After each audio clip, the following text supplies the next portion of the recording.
disturbance at Acer Plaza? 10-4 dispatcher, verify address. It's Acer Plaza, repeat, Acer Plaza.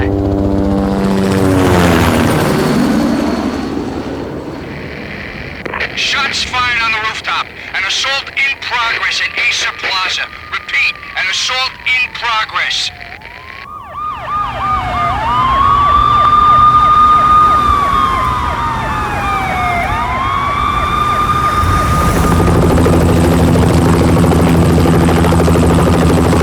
It's a war zone down here.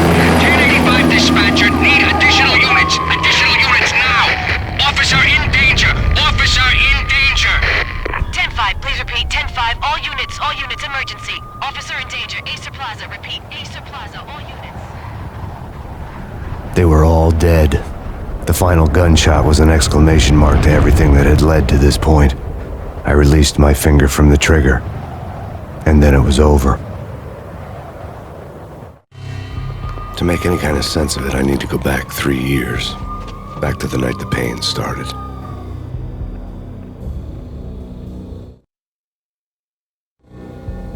I was still on the force back then. NYPD, Manhattan, Midtown North Precinct, Hell's Kitchen.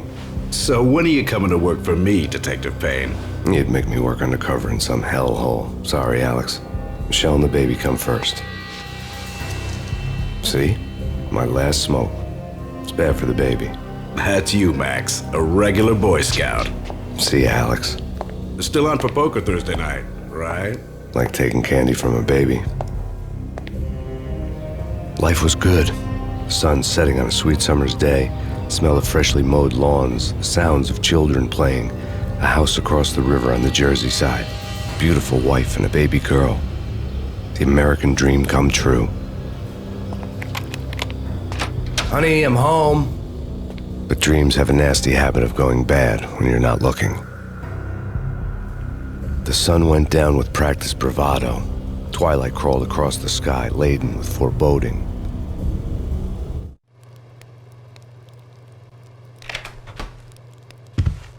Michelle, honey, anybody home? I didn't like the way the show started. They'd given me the best seat in the house, front row center.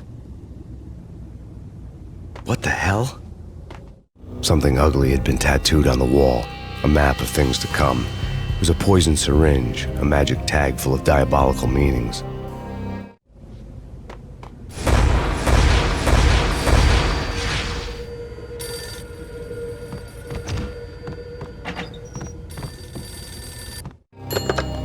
Listen, someone's broken into my house. Call 911. Is this the Payne residence? Yes, someone's broken into my house. They're still here. You have to... Good. I'm afraid I cannot help you. Who is this? Hello?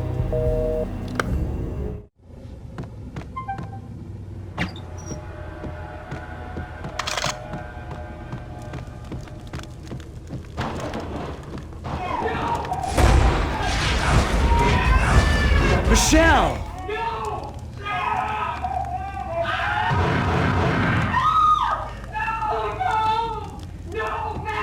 It's coming. Freeze! NYPD, drop it! Coming!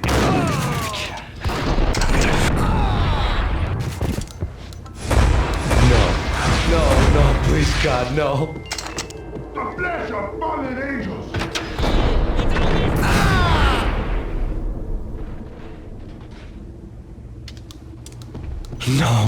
No, God, no, please, Michelle. Oh, baby.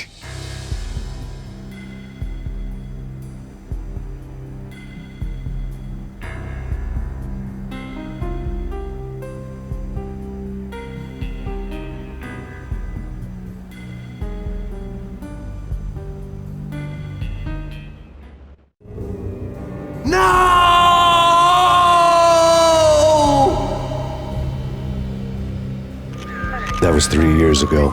Everything ripped apart in a New York minute. The killer junkies had been high on a previously unknown designer drug, Valkyr, V. After the funeral, I told Alex I'd be transferring to the DEA. It took us 3 long years to get a break in the Valkyr case. Then, finally, 2 months ago, a dime dropper tipped us off that Jack Lupino, a mob boss in the Punchinello crime family, was trafficking. I went undercover, infiltrated the worst mafia family in New York. I came in from the cold and the dark. Outside, the city was a cruel monster. I've been slowly working my way from the small time to the big fish, trying to get to the source of the drug. Alex and BB were my only contacts in the DEA, the only ones in this decrepit city who knew I was down here. BB here. Something urgent has come up with Jack Lapino. You need to meet with Alex immediately at the Roscoe Street station. I hadn't had a face-to-face with Alex since I'd gone undercover. Outside, the mercury was falling fast. It was colder than the devil's heart, raining ice pitchforks as if the heavens were ready to fall. Everyone was running for shelter like there was no tomorrow. It didn't get any better when I got to the subway. The feeling hit me like a point-blank shot straight in the face. Something was not right about this.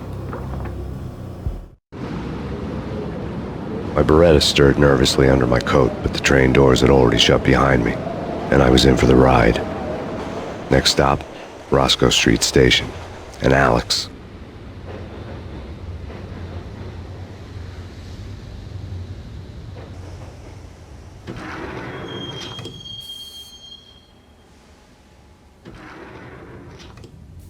The station was drenched in gloom. Alex was a ghost, nowhere to be seen. I'd have to look for him.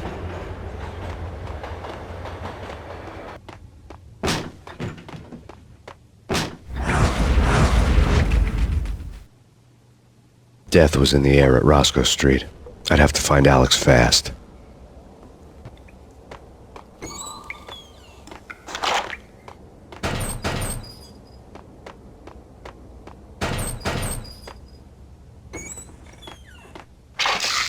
The pills would ease the pain. Wasn't Jake supposed to take care of this? He and Mickey are having too much fun taking care of the cop up there. Oh, what the hell?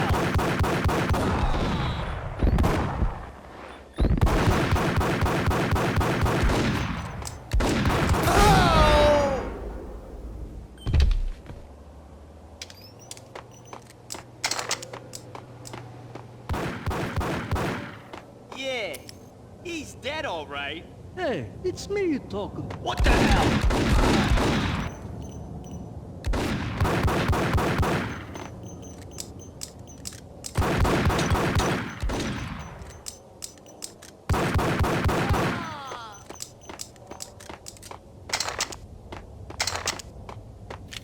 Yo, guys.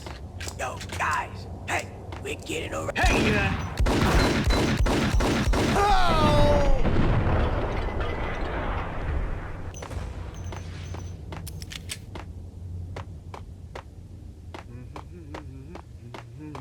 Hey! Oh! True.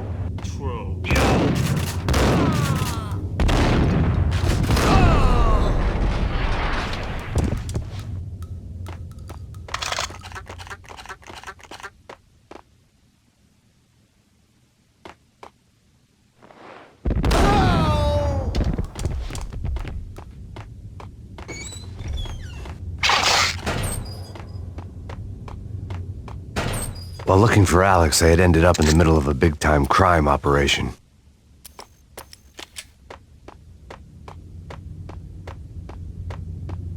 Hitting Roscoe Bank ain't exactly keeping low profile.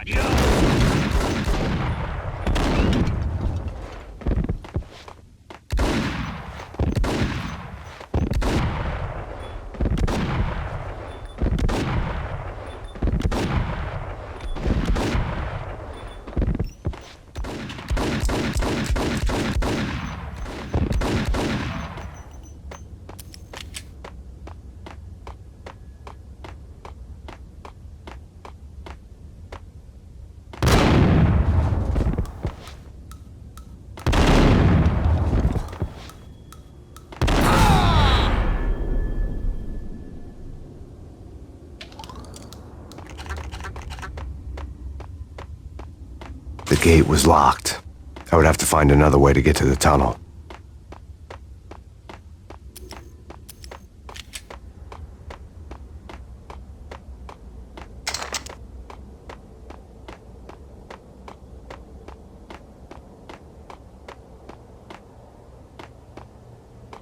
Kiss it goodbye.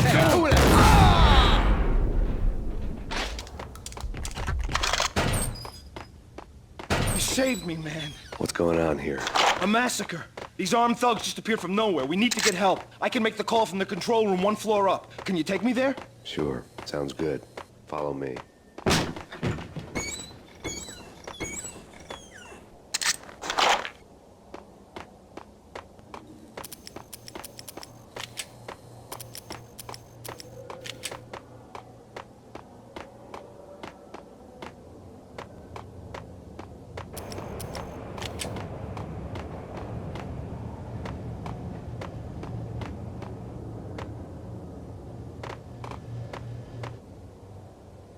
Home free. This way. What the hell?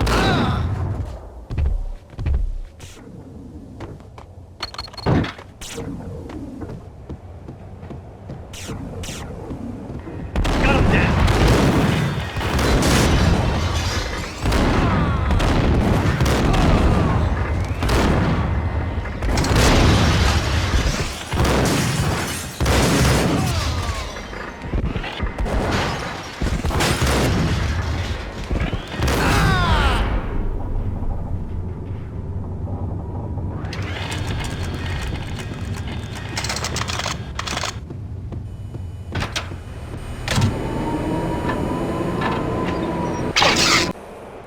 The train lit up like a Christmas tree. The power was back on.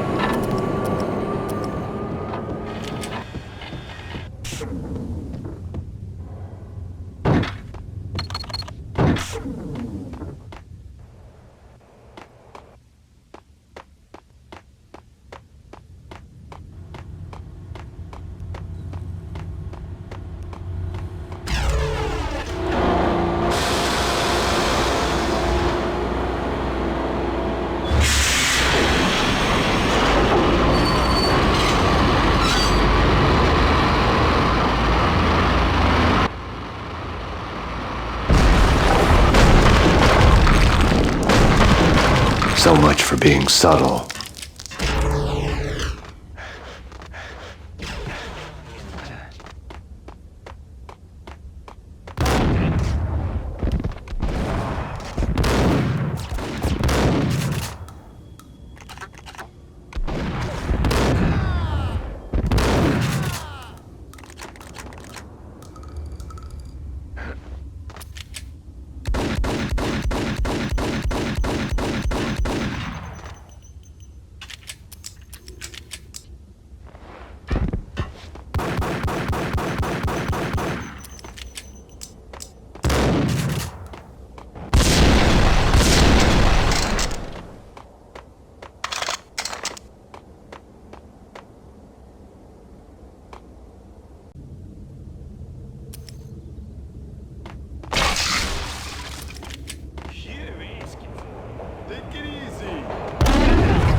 The door had been welded shut ages ago, and the bomb was missing a detonator.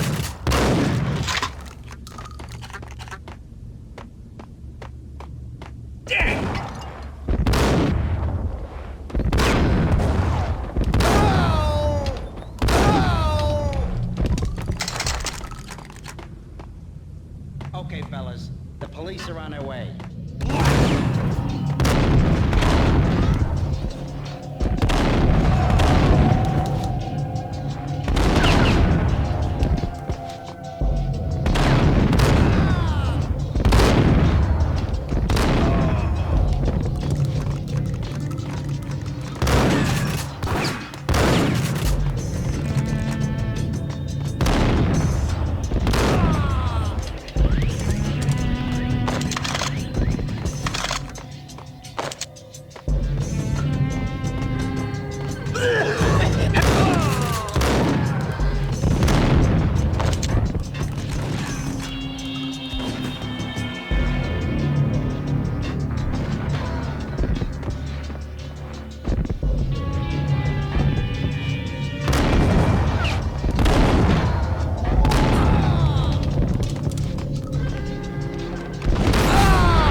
Thank you.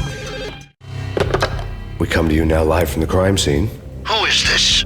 Right back at you. This is Deputy Chief Jim Bravura from the NYPD. You are to cease your criminal activities and surrender immediately. Sure thing, Jim. Me and the boys have been talking, and everyone's real sorry. They'll never do it again. Who the hell is this? Being placed at the scene of a bank robbery wouldn't have tipped the odds in my favor.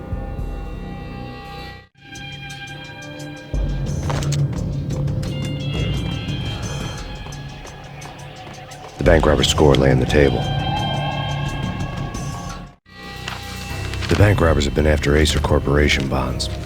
The Acer success story had recently been on every channel and on the cover of every magazine.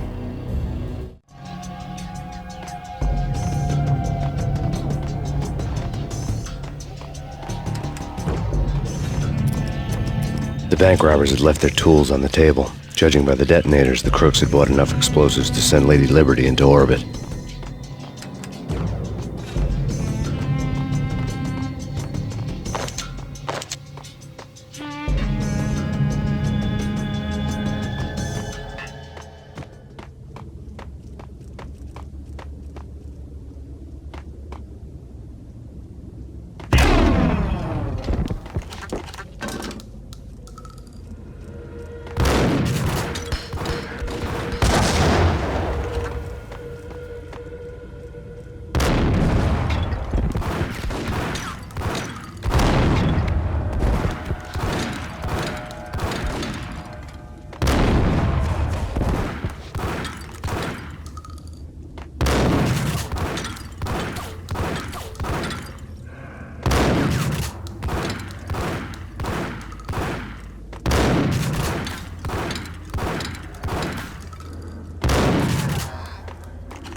Hold it!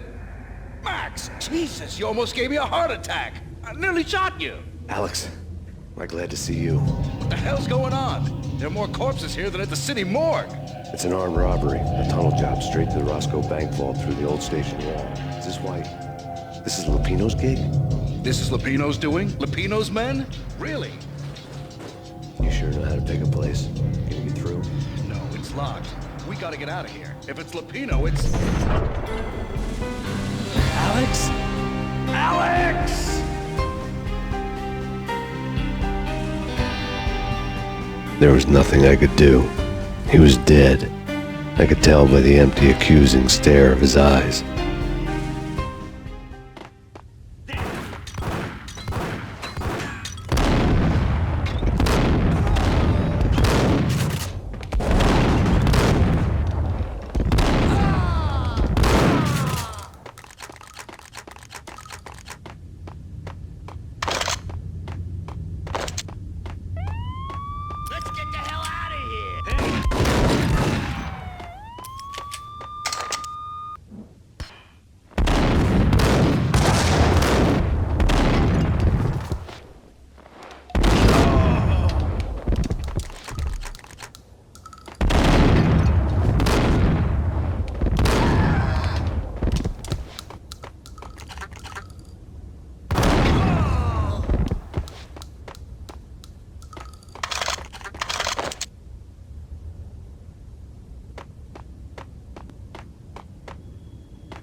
Alex had kept me relatively sane for the past 3 years.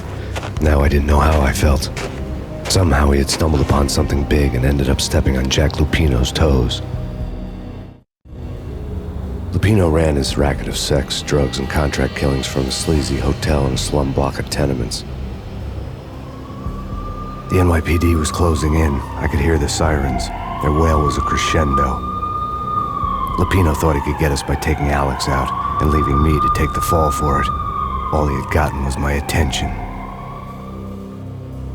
I went for the hotel first. It was a sad old thing with flickering lamps and faded colors, cheap mobster punks and tired-eyed prostitutes. I walked straight in, playing at Bogart, like I'd done 100 times before. The place was run by a couple of murdering mobsters with shark smiles. The Finito brothers. Ladies and gentlemen, it's the pain in the butt. Pain to the max. You're killing me. Did you make that up yourselves, or you get some wino downstairs to come up with it? Don't answer that. A rhetorical question. I got something for the boss. Lupino around? That kind of depends on who's asking. A friend or a junk squad plan. Don't answer. It's one of them, how do you put it, rhetorical questions. Lupino ain't here, but he says bye. Lupino wasn't in his cheap hotel. Instead, I ran into the Finito brothers. My cover had been blown. The door slammed shut behind me, and then I was dodging bullets like raindrops. Pain in the butt. Ha ha! Pain to the max. Junk squad pig. Ticket to Marble City for you. You first and lying down.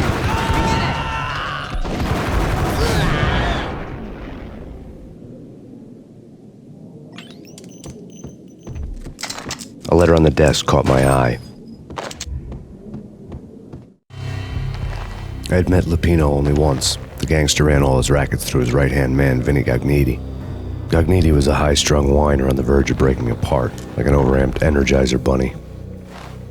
He had the brains to run the business, but he lacked the balls, always falling short, taking his frustration out on underage addicts and call girls. The V deal goes down at your hotel. Jack's exact words, quote, "Vinny, you're in charge of this one," unquote. Rico Muerte's coming to see it through. Anything goes wrong and everybody's gonna get dead. Goes double for you. Treat this guy real good. Anything he wants, you give him. Don't screw this up or you're finito, finitos. A V deal meant added security, locked doors, and lots of nervous thugs with itchy trigger fingers. I'd seen nothing coming in, but that didn't mean it hadn't been there. Rico Muerte was a regular Kaiser Soze, a spook story told to keep the apes in line. 313. The Finitos had scribbled Muerte's room number on the note's margin. Bosses! Everything all right? Bosses! Joey! Virgilio! You all right in there? They're not answering. Call the others. Tell them to come quick. Okay, but we can't wait for them. We gotta go in now. Bosses! We're coming in! There he is!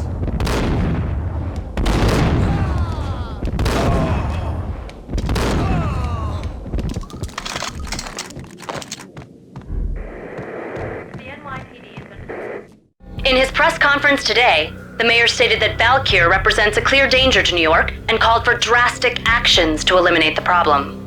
On today's top story, the Valkyr crisis worsens with the murder of DEA Special Agent Alex Balder. Special Agent Balder had been shot repeatedly from a point-blank range. The gunman has been identified as Max Payne.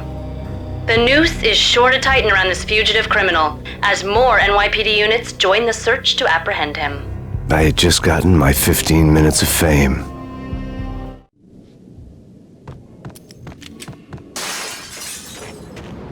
Yeah, something's wrong with the bosses. Payne's there and they're not in.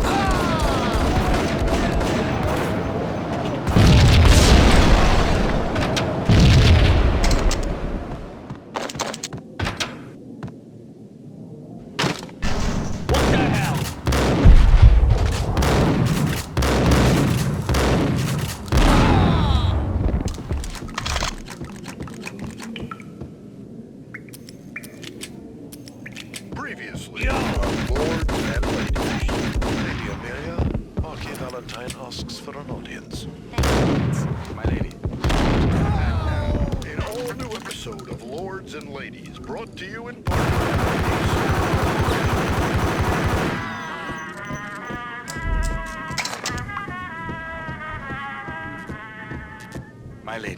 My lord? My lady, there is a matter of great importance I must bring to your attention. My lord, there is? Indeed, my lady, there is indeed. From the very first moment... It's Payne! Isom!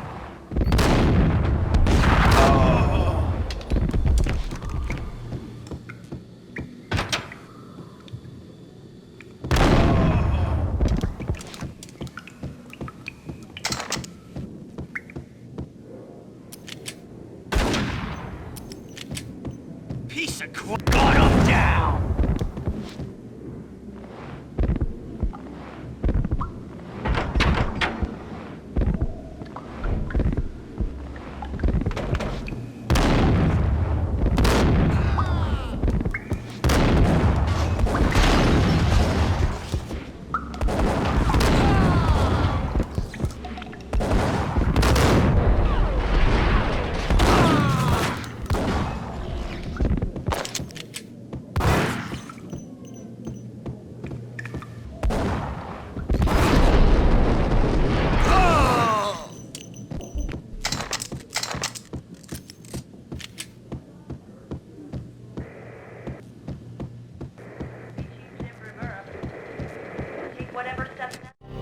Tonight, the city's fight against the nightmare drug Valkyr took a turn for the worse as DEA Special Agent Alex Balder was found brutally slain at the Roscoe Street subway station. A suspect was seen leaving the site only moments after the shots had been fired, and the NYPD is currently in pursuit of Max Payne, a repeated felon believed to be armed and extremely dangerous. And now the weather. The worst winter storm in recorded history continues to pound the city. Here stated that the NYPD is out on Max Payne. The killer storm.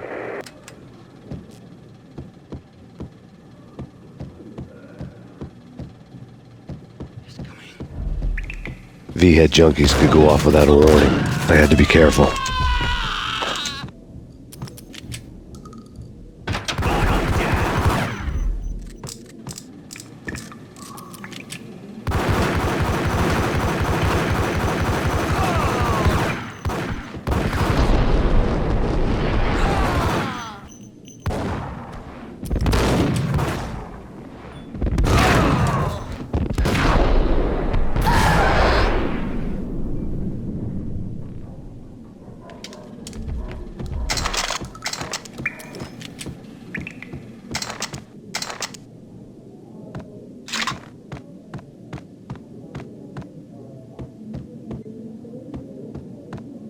I'd found Muerte's room.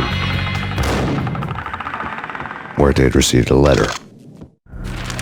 Our investigation had turned up nothing to link Angelo Punchinello, the head of the Punchinello family, to Valkyr. All tracks had ended with Jack Lupino. The letter in Muerte's room was signed by the Don himself. It was the first hint that the Kingpin knew what was brewing inside his syndicate. The trouble you got into after the Chicago screw-up. The Punchinello family bailed you out. You have been waiting for a chance to pay us back. One of our trusted boys has a monkey the size of King Kong on his back. And we need your special skills for backup on a major deal. Collecting evidence had gotten old a few hundred bullets back. I was already so far past the point of no return, I couldn't even remember what it looked like when I had passed it.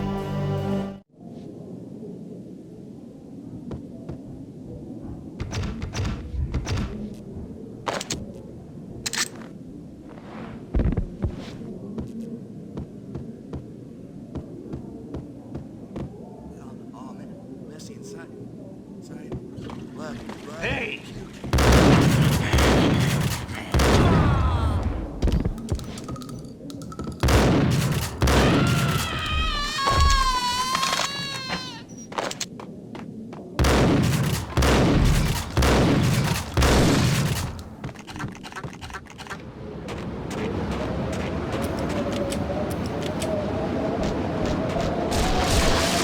I didn't want to know what had happened here. It was not a pretty sight.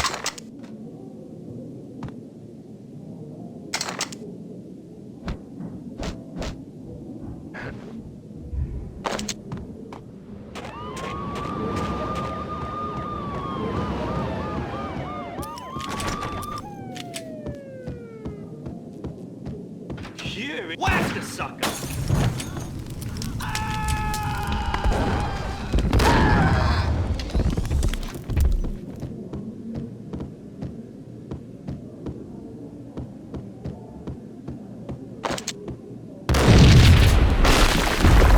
What the? Told you. God damn! I thought it was a bomb for sure. Nah, the Russian wouldn't dare. This has been waiting to happen. I thought it was a bomb. What the?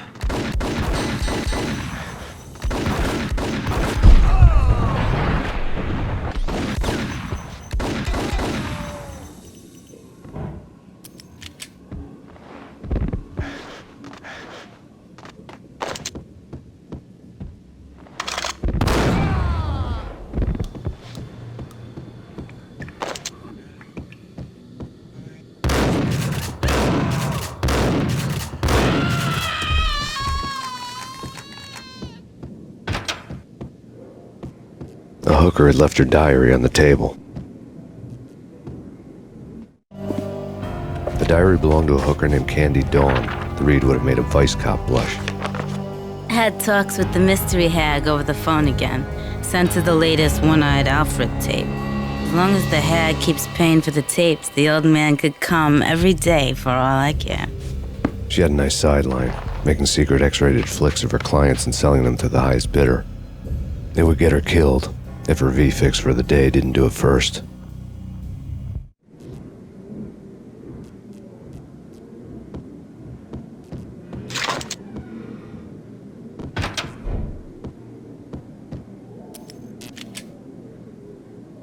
Yo!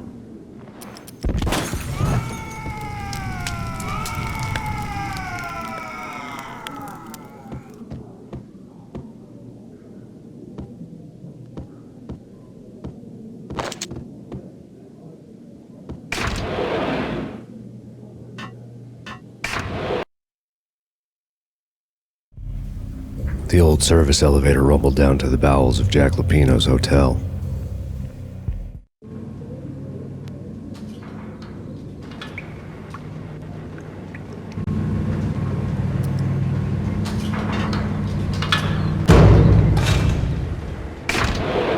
It was freaking great. Nice.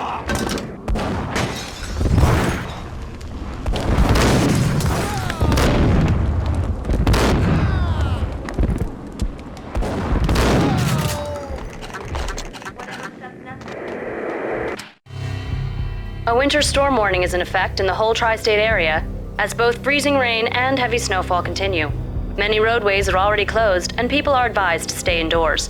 The severe blizzard has ravaged New York for 3 days now, with no end in sight.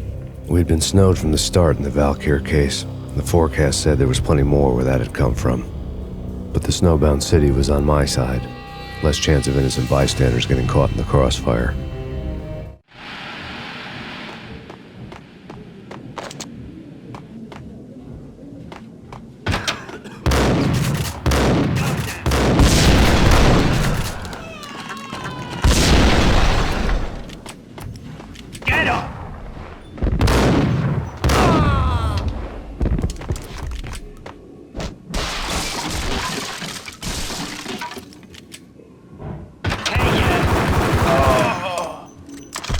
Exhibit number 1, a newspaper. A dead man tied to a chair lay on the boiler room floor. Captain Baseball Bat Boy has an unbeatable track record in superhero death matches. But a 6-pack of root beer gets me every time.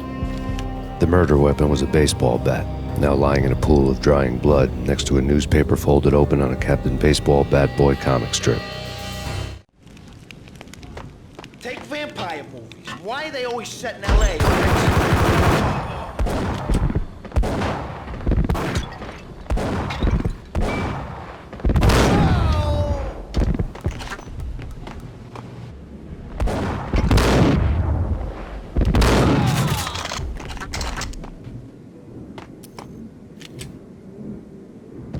Shit with the guns. Trust me, you don't want it there.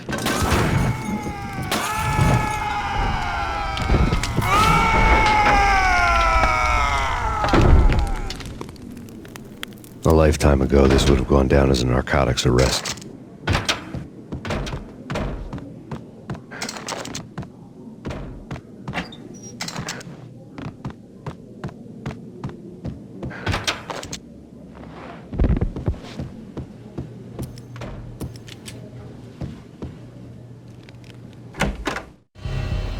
Two mad dog killers, ready to murder each other.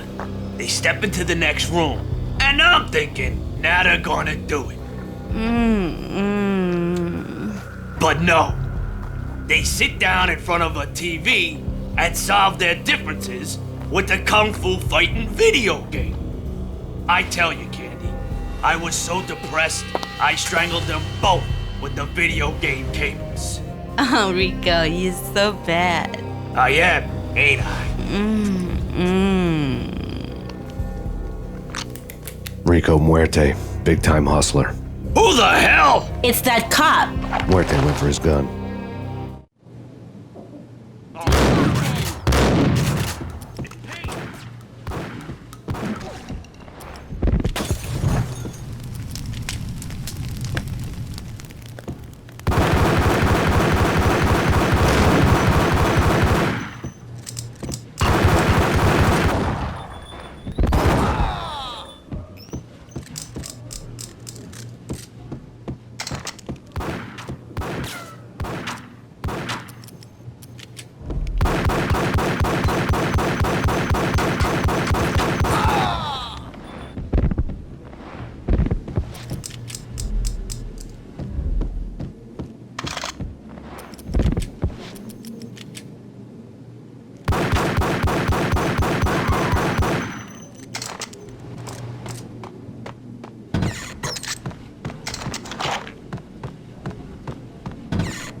The antique switchboard was still in use.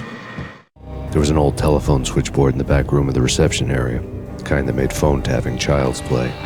It wasn't hard to picture a fat pimp sweating with headphones on, listening to his hookers talk dirty and fake orgasms over a web of party lines, the blood veins of New York. Right now, there was a different set of moans and groans going on. Boss, Corneli, it's Max Payne. He came, started capping us. He killed him. Are you freaking kidding me? He's just one lousy cop. You better be freaking kidding me. Whack him. What's the freaking problem? Hello? Answer me. Hello? The word was out. A deadly virus released into the city's corrupt circulatory system. Something wicked this way comes. Max Payne at large.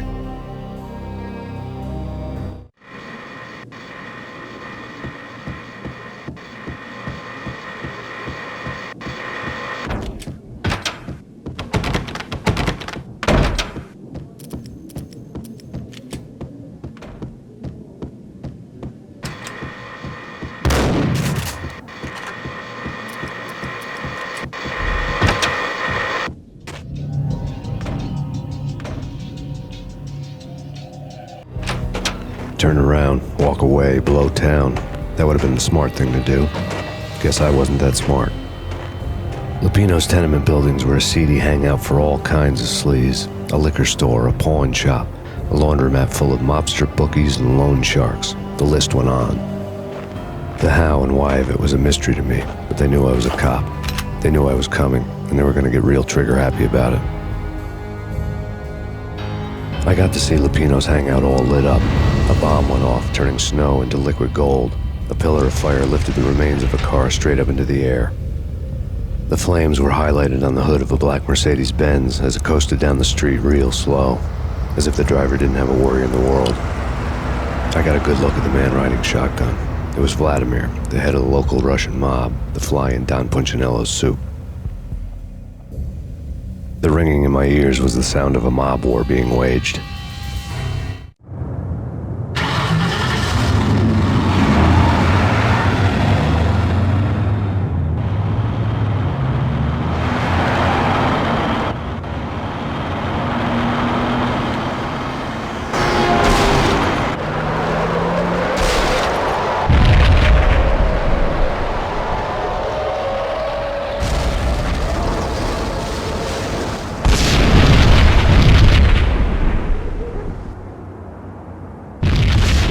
Another bomb exploded inside the closest slum building. It was a lucky break. The goons inside were spooked, but luck always came with a price tag. More bombs could still be ticking inside, and the cops would already be on their way. Jack Lupino's suite was on the top floor. At least it used to be, before the explosive makeover. I don't know, man. What the?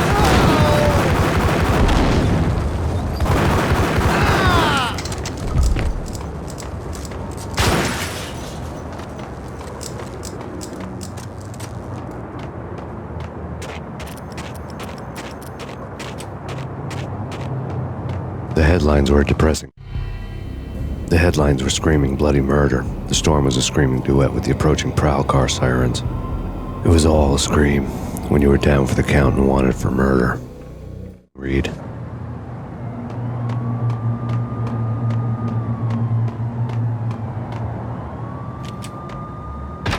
What the hell?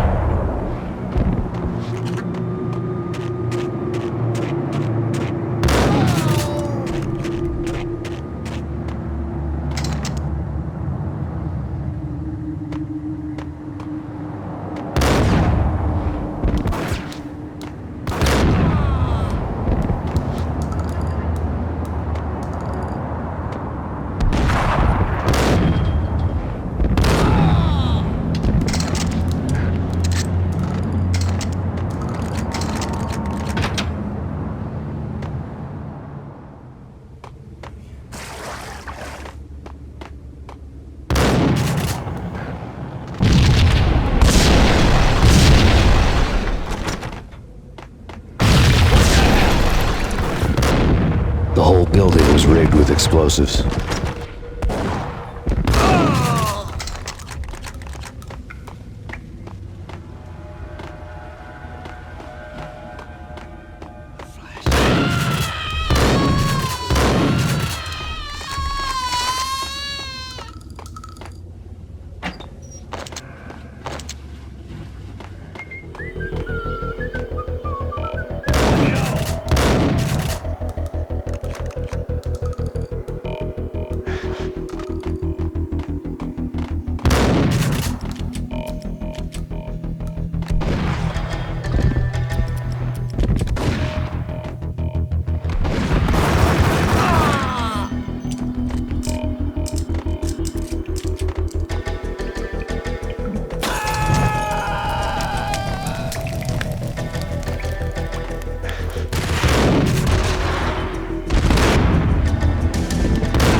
A beaten-up phone in the entrance hall was ringing. It could have been just a junkie in need of a fix, but it turned out to be something more sinister than that. Am I speaking to Mr. Payne? Who wants to know? My name is Alfred Wooden. You must hurry. The police are on their way. Tell me something I don't know.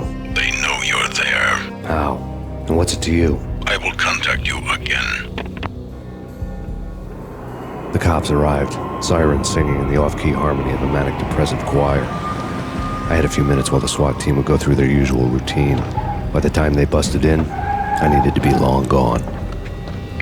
Max Payne, this is Deputy Chief Jim Bravura from the NYPD. Drop your weapons and come out with your hands above your head. True. You said it.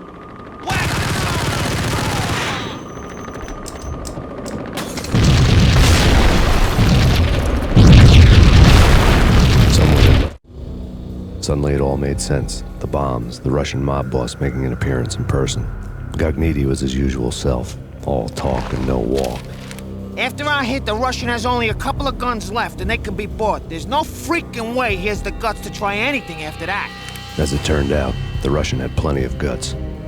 One thing you could count on, you push a man too far and sooner or later he'd start pushing back. Letter on the counter, there was a key on the shelf.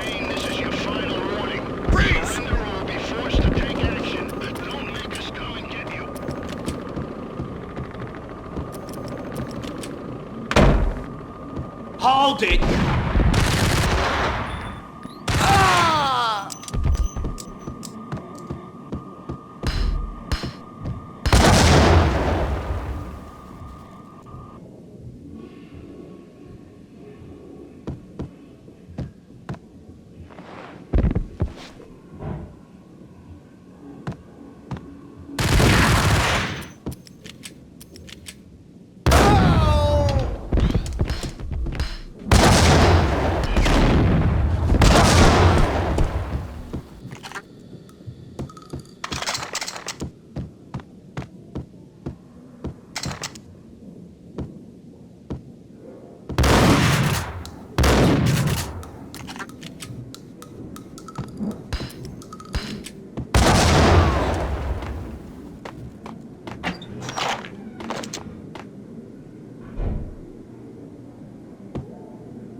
Been this cold.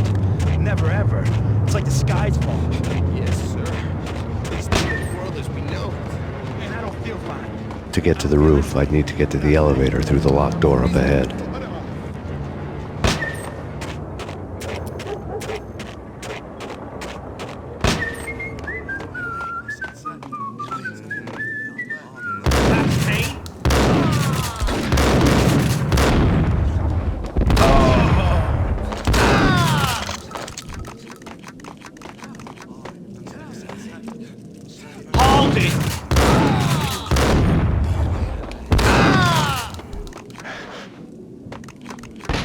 No, don't shoot.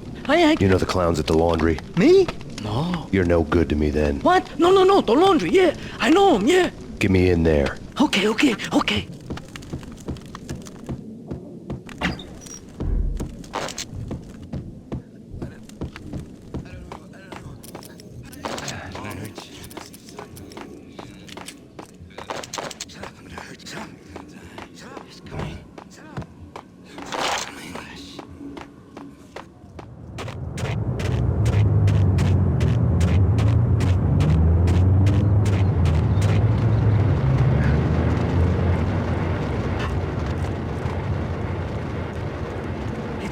Open up.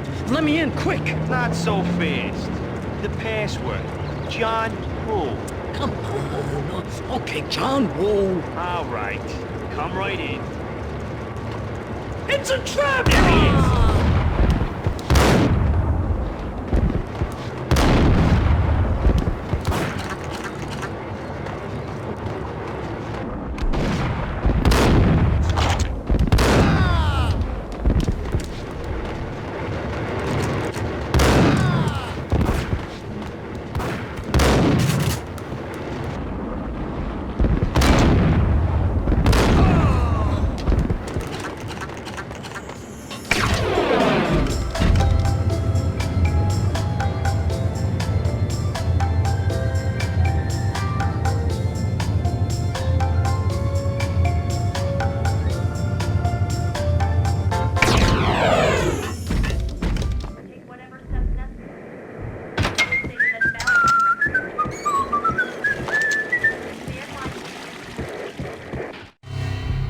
New York City is in crisis tonight, with reports of Valkyr-related gang war in the streets of the Bronx.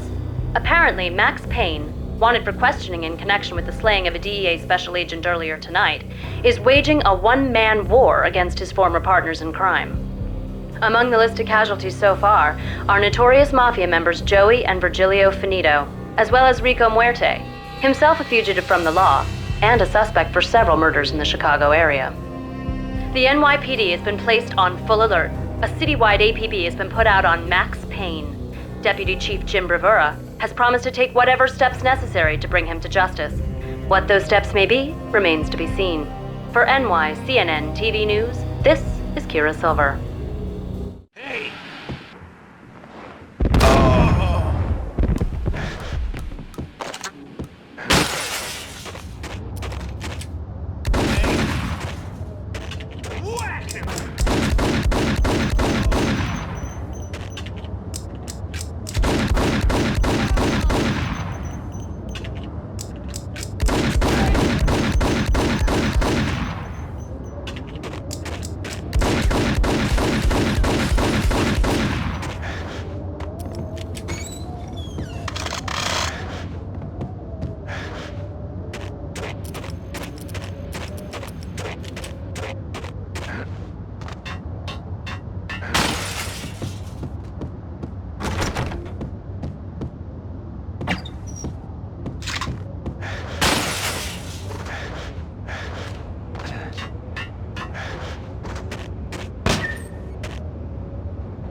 Red, blue, or green? It's always red.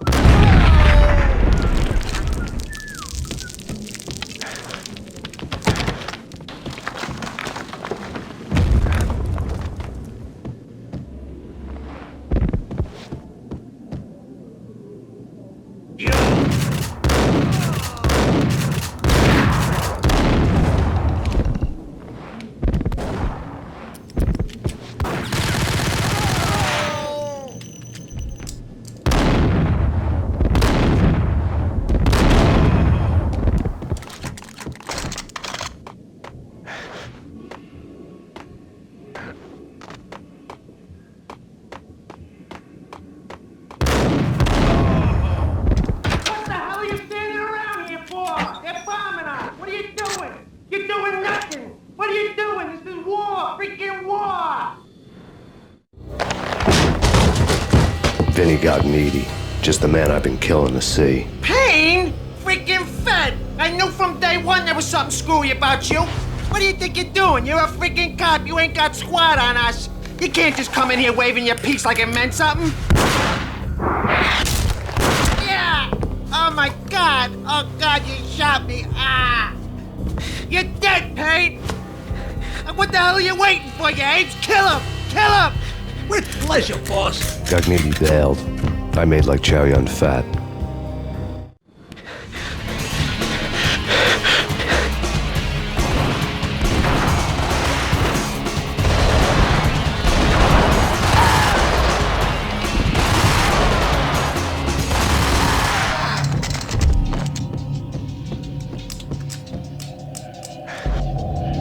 Vinny Gagnetti was running scared.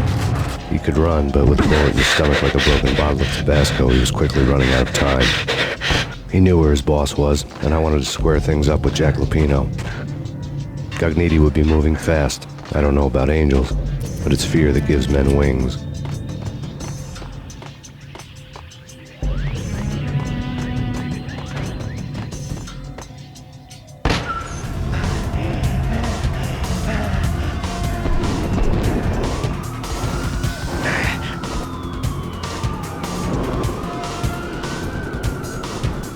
Gognitti hitched a ride. To catch him, I'd have to follow his lead.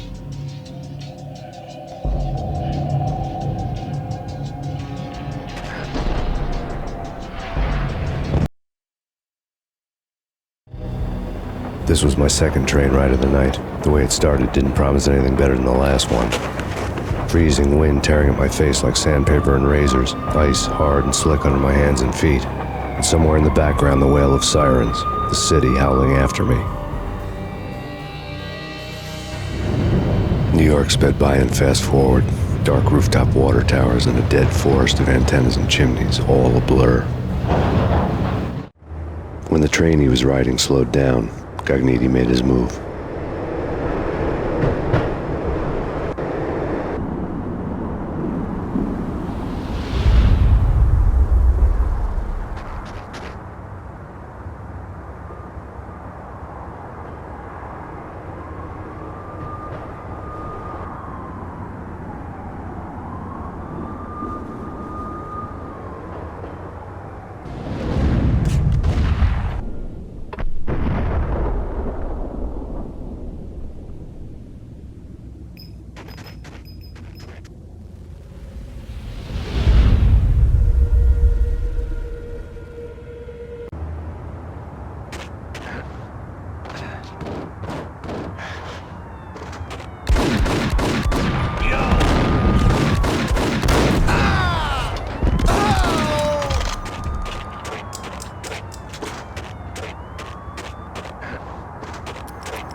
It's Payne! He's coming down the stairs! Shoot the bastard! Okay, boss, you got it. No problem. All right. Go!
got the sucker!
Max Payne has nowhere left to go. We are very close to capturing him. You'll get a full statement then. Right now, I've got better things to do, ma'am.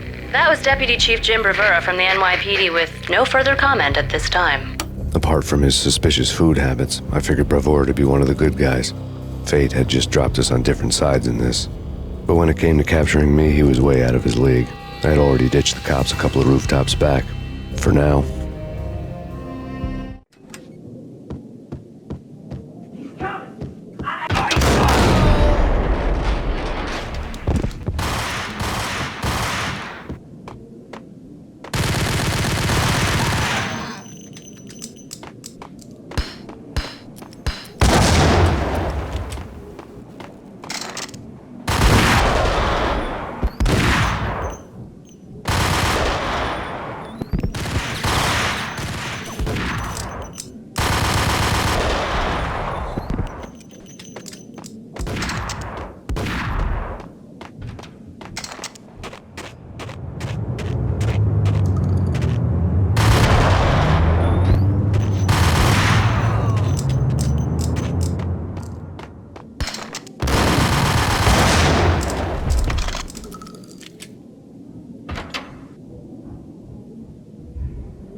Open, goddammit!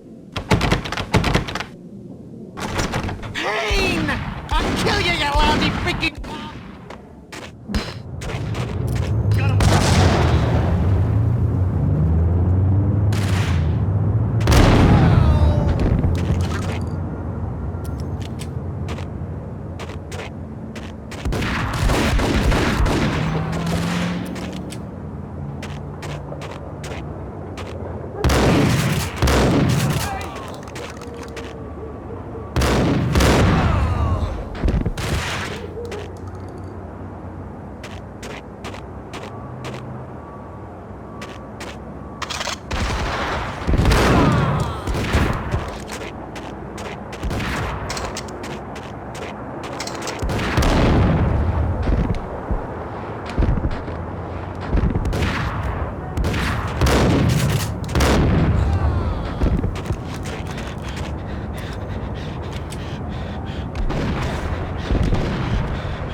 Gognitti ran out of steam in a dead-end alley with steam boiling out of the sewer grates like all the fires of hell were burning high beneath us.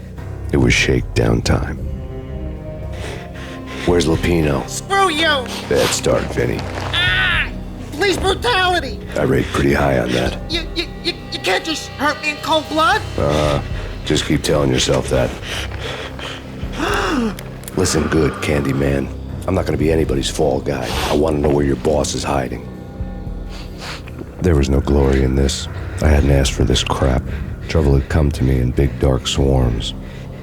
The good and the just were like gold dust in the city. I had no illusions. I was not one of them. I was no hero. Just me and the gun and the crook. My options had decreased to a singular course. I'll tell you, just don't hurt me no more.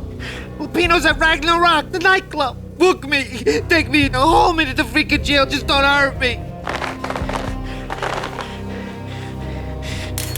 Your rights will be ready at your funeral. Ragnarok was Lupino's private nightclub, a den of drugs built into an old theater. I knew what waited inside. V-head junkies ready to explode in random acts of senseless violence, and Lupino's goon squad, the worst stone-cold killers this side of hell. Ragnarok was as inviting as a headache, flickering and flashing to a machine gun beat. The belly of a nightclub was a gothic theme park that began with bondage games and led to the nasty stuff from there. As subtle with its dark message as a cop-killer bullet through the heart. Like father, like son, just like Jack Lupino.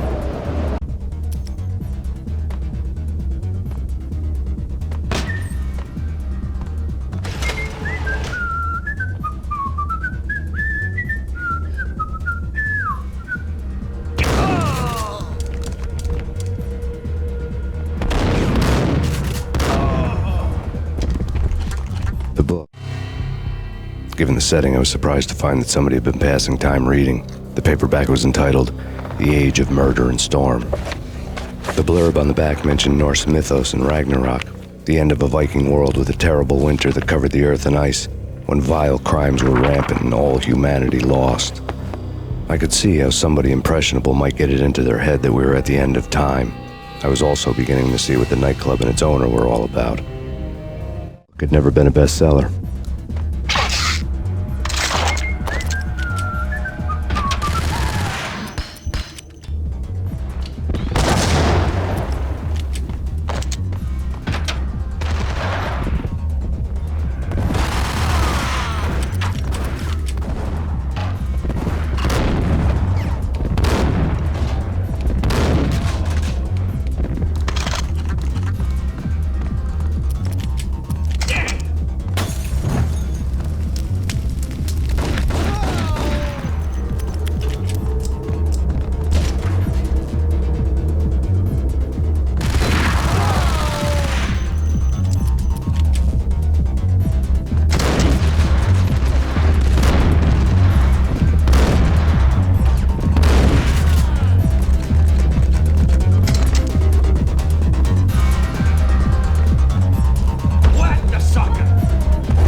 Books on the occult.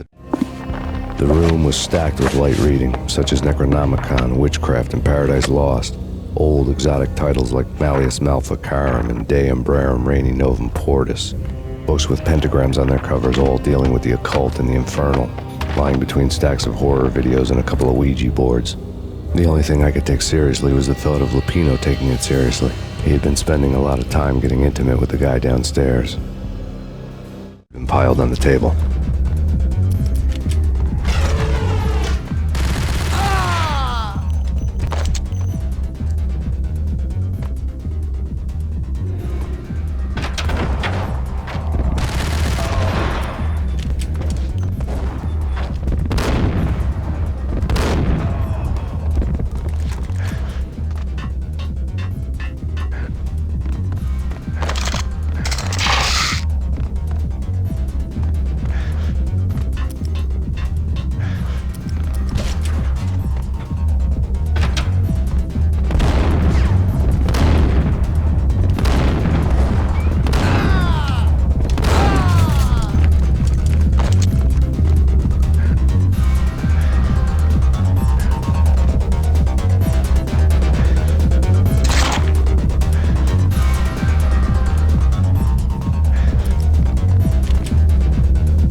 The backstage area led to Lupino's inner sanctum.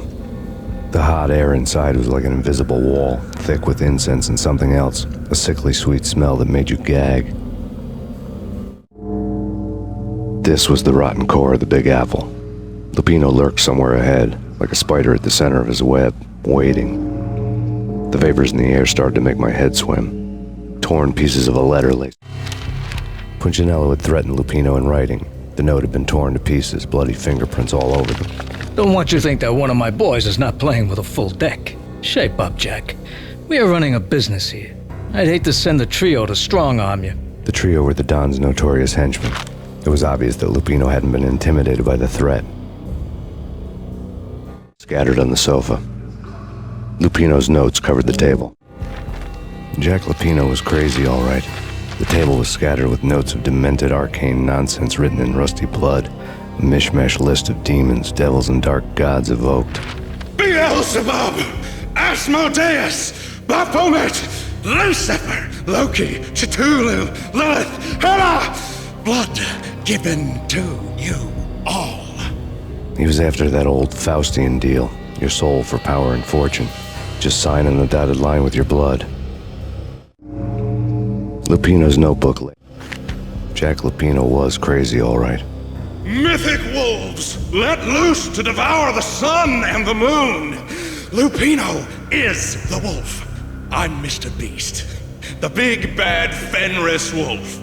I'm the end of the world man, wearing the flesh of fallen angels. After Y2K, the end of the world had become a cliché. But who was I to talk? A brooding underdog avenger alone against an empire of evil, out to right a grave injustice. Everything was subjective. There were only personal apocalypses. Nothing is a cliché when it's happening to you.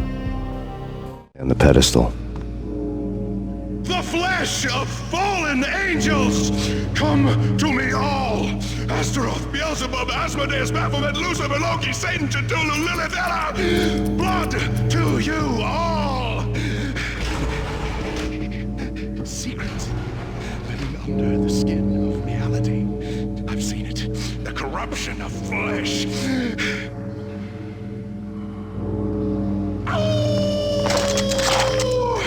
I'm the wolf, yeah! I am the wolf! It's close. It's coming. You have come. A witness to the end of time. It's now! I will rise to her side! I don't need the words! I'm beyond the words!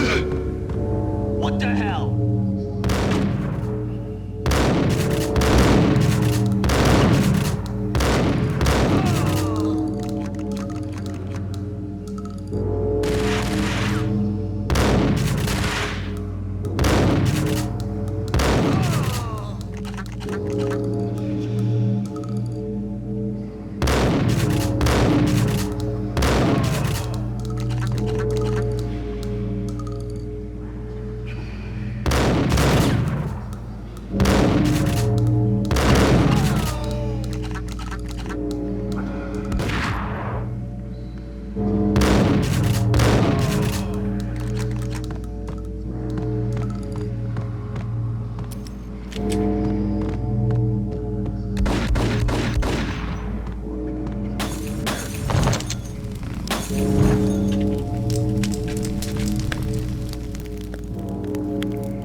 I had known there'd have to be a catch in it somewhere, and this one was the Empire State Building of catches.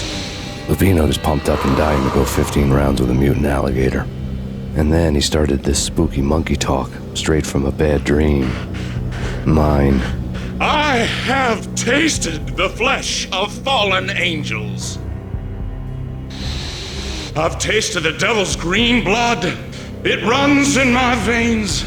I've seen beyond the world of skin, the architecture of blood and bow and arrow.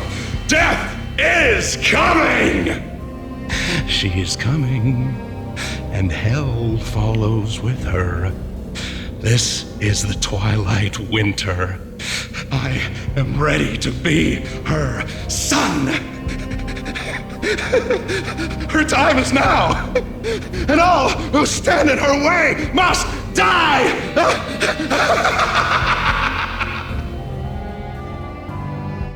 Die! You'll die! You'll die! Now! All die!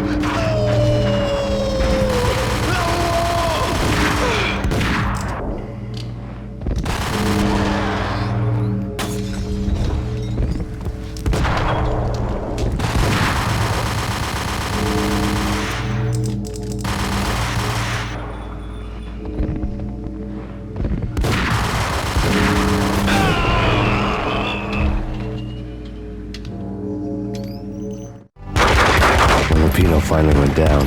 I wanted to make real sure he'd stay that way. V was a bad monster. Turned them into friggin' zombie demons from outer space. I think he's dead already. Huh? And that's when it happened. But dead or not, you've got the wrong guy. In stepped this knockout femme fatale holding a gun to my face. I returned the favor. Lisa Punchinello. Lisa Punchinello was the Don's wife. Mona Sachs. Lisa's evil twin. Your safety's off, evil twin. You might hurt someone with that gun of yours. Lisa's the damsel in distress. I'm the professional. I'd blow you away without batting an eye. Sure, and you can check out my credentials splattered all over this joint. Jack couldn't have framed you. Not the state he was in. We're after the same slime bag. Angelo Punchinello's the one who murdered your friend and framed you with it. You know this for a fact? I've got my sources. I don't have a clue these days. I just shoot them as they come. Who put a contract on the Archfiend? This one's mine. I hate the guts of that sadistic wife-beater. Why not pool our bullets for this one? I thought you'd never ask. My finger was starting to twitch. How do you like your whiskey? I'm easy, as long as you don't try to slip me a Mickey. You're a real angel, Max. It was good stuff. Tasted sweet as honey going down. Nothing personal. Can't risk you going berserk and getting Lisa killed.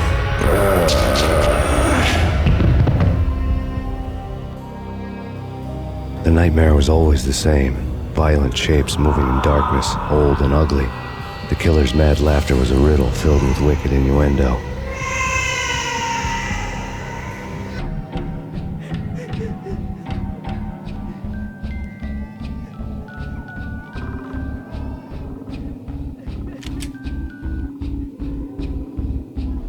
Should've known it when we found you snoring next to Lupino's corpse. A comedian, huh? The pictures were filled with good old times.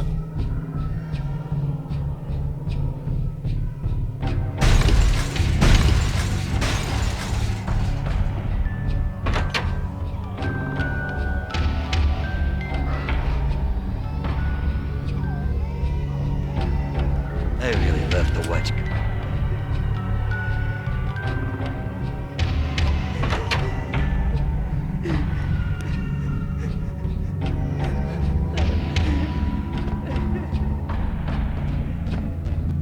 Slice them, dice them, shoot them full of holes, blow them to bits, vaporize them, disintegrate them. No matter what you do, they'll still be back, good as new.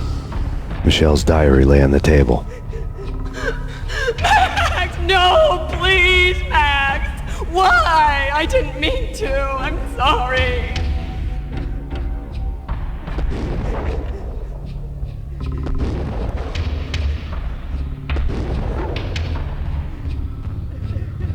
Murderer! You killed her! Nothing like that ever happens in the real world.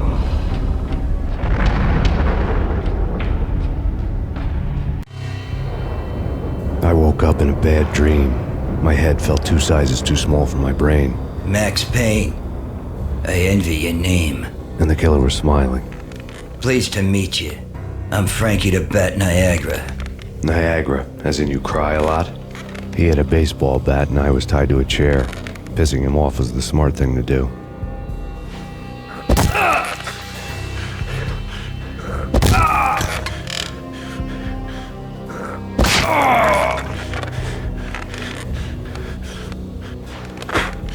Nothing wrong with a little laugh now and then.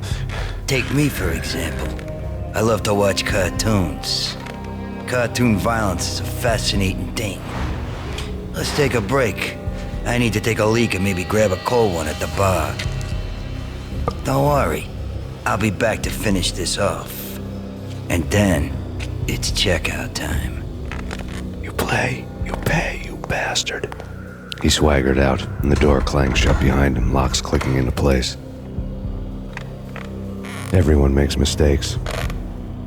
Mine hadn't been to crack jokes about the goon with the bat. He'd have cracked my skull regardless. It hadn't even been to trust a girl with a gun. I had blindly gone after the first bad guy on my hit list when I should have been aiming further up the ladder, at the head of the Punchinello family. I couldn't bring myself to be pissed at Mona. Guess I had a soft spot for a pretty face.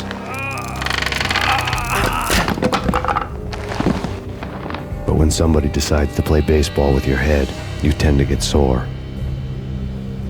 They had dragged me back to the basement of Lupino's hotel. I was beaten, bruised, and blue. I felt like the chair I had broken to get free.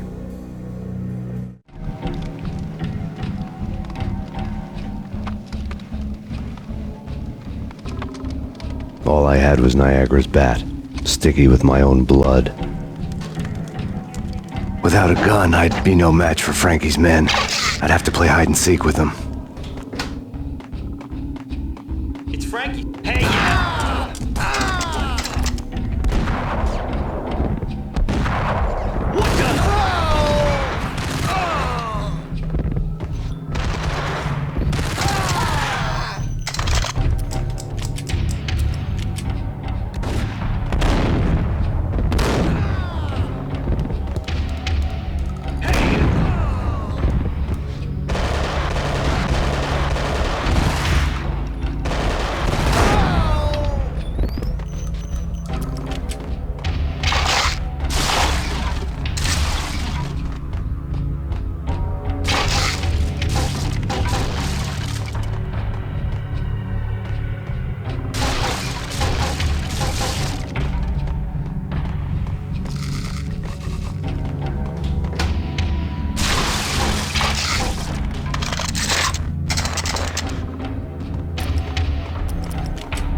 Things were fast going from bad to worse. The men in blue had come and gone. They had decorated the place with chalk outlines and tied it together with yellow tape. The cops who had stayed behind were dead. Frankie, his boys, and I had the place all for ourselves. Just forget about it. Just forget about it. Hey, just forget about it. That crazy witch, you should have heard her. She was a real scream when the boys caught her trying to cap the Don. Oh, that's friggin' bad. To the trio? That's even worse than what Frankie's doing to that poor bastard downstairs. She's gonna take a long time to die. The mobster muscle on the phone was talking about Mona. Punchinello's trio were nothing but bad news.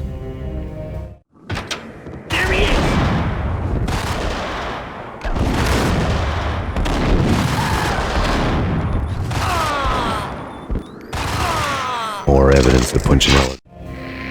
The fact remains that all the victims so far identified in the Ragnarok shooting have been known criminals, many of whom had large doses of V in their blood.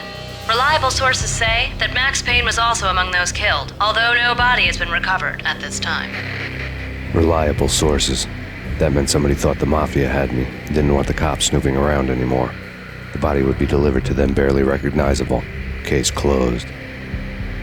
Don Punchinello had the power to be that reliable source, which was no news. But his news was old news. Framing me hadn't been enough. Don Punchinello had put a hit on me. He wanted me dead, and it had been important enough for him to give written instructions to Frankie about it. Max Payne should die like a dog for the trouble he's caused. Frankie, I know I can trust you to give this matter the dedication it needs. Didn't like me much.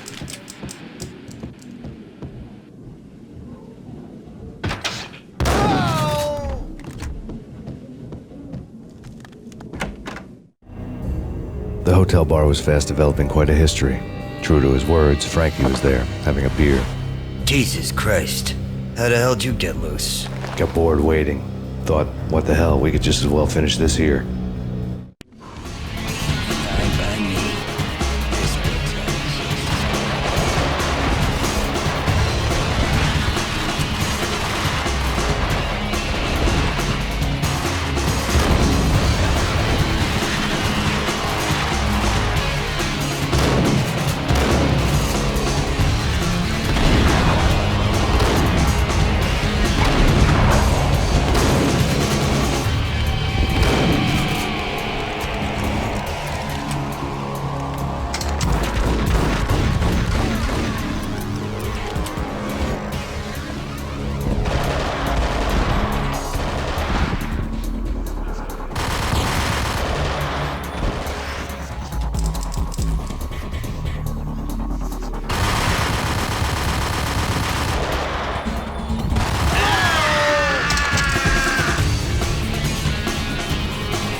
Thank you. You've been a lovely audience.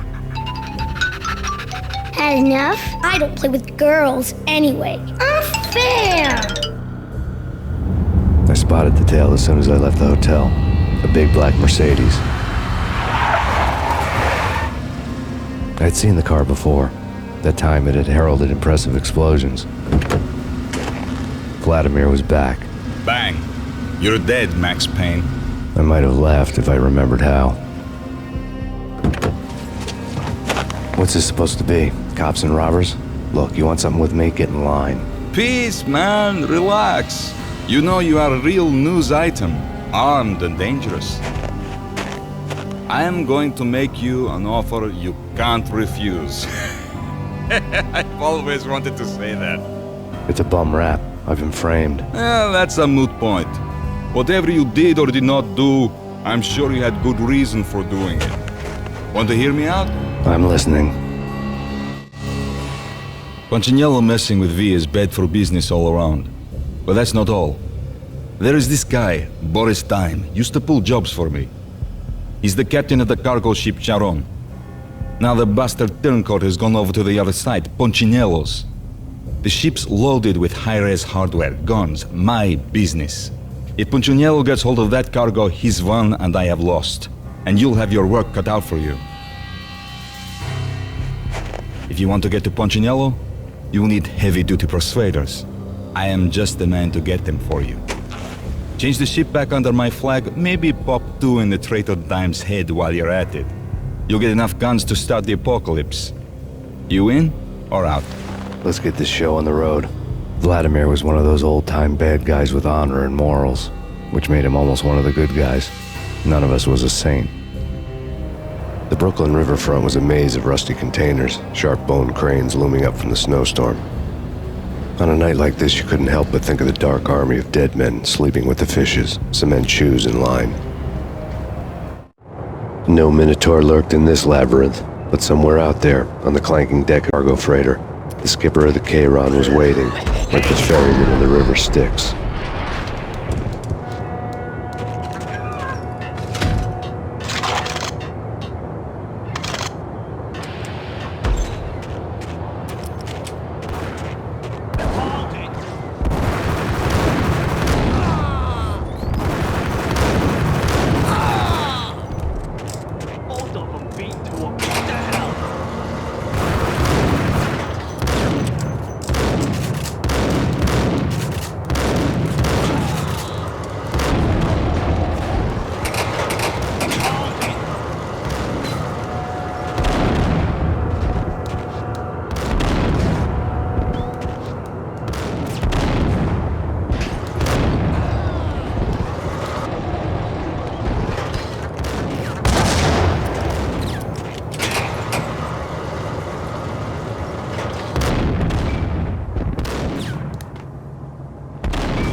I doubted the letter was a receipt. Rico Muerte had come to town to do more than just sort out family troubles. Exhibits number 1, 2, and 3. A briefcase of money, a sniper rifle, and an envelope with one word neatly printed on a folded piece of expensive paper. Mayor. It didn't sound like a mafia contract at all. It was too cold and too to the point.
Get him! I had found Boris Dime's ship.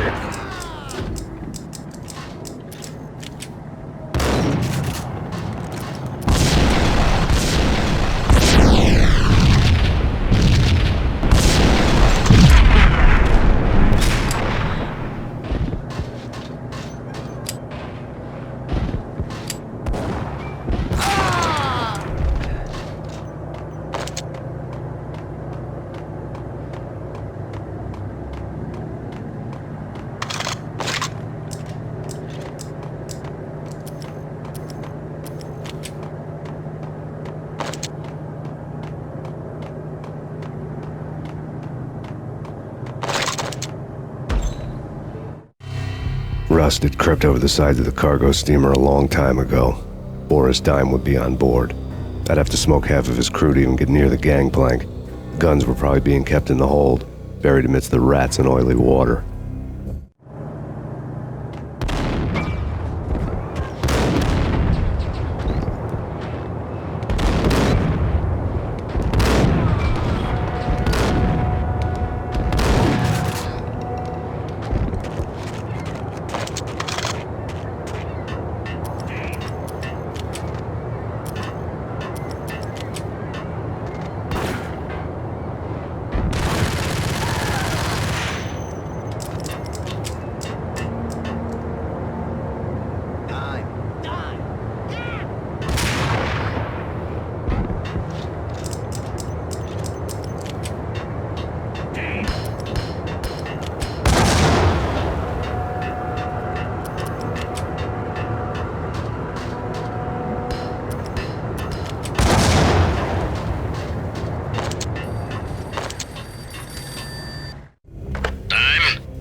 Angie, tell me, how much did Dime cost you?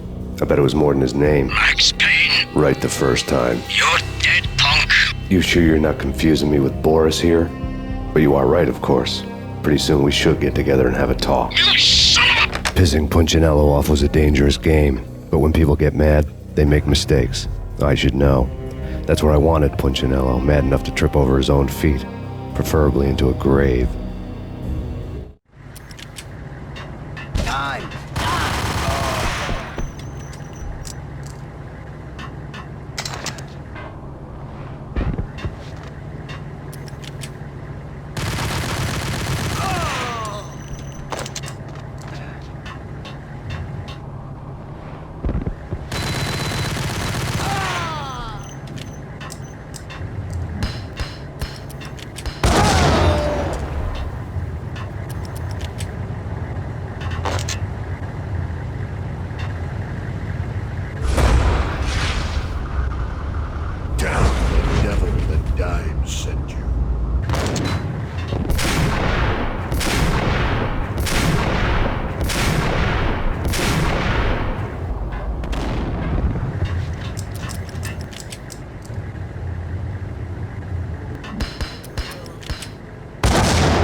know how to handle yourself. Anybody who says different is calling me a liar. Glad that you're here. Collect all the guns and ammo you want. Meet me on the bridge afterwards.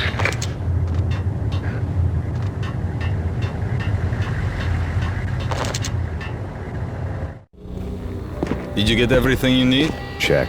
I owe you. Anything you need. This is my solo. When I'm through, Punchinello won't be anybody's problem anymore. Clear as vodka. But anytime you get between a rock and a hard place, just whistle. This could be the beginning of a beautiful friendship. You really get a bang out of this big-time gangster act, don't you? Even with all this firepower, I figured I couldn't get to Punchinello at his manor. I could only hope that he wouldn't pass a chance to hear me beg, to see he's won. This is Max Payne. I want to cut a deal. Payne, you're a dead man. That's what everybody keeps telling me. I got your ship and her cargo. I want to meet. No pain, no gain. Capiche? You know my restaurant? Yeah, I know it. 1 hour. Punchinello's restaurant had seen better days. Snow was falling like ashes from post-apocalyptic skies, but that was outside. Things would soon get hot in the Don's restaurant. I knew it was a long shot, Angelo Punchinello actually showing up, but there was no crime in hoping.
Punchinello was burning to get me.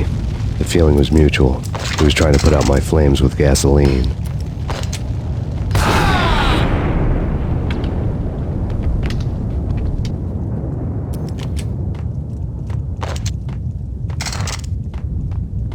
The mobsters have been guarding a real treasure.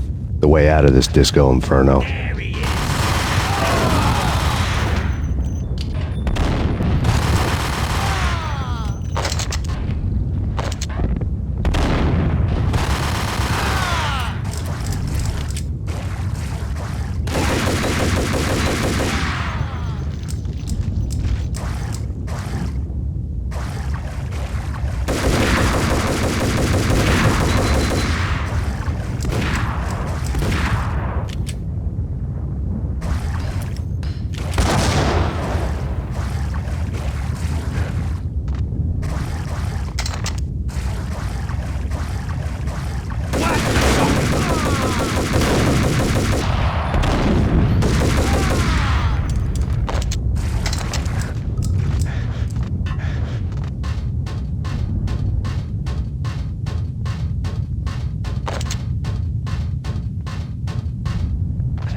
Vlad had seen my smoke signals.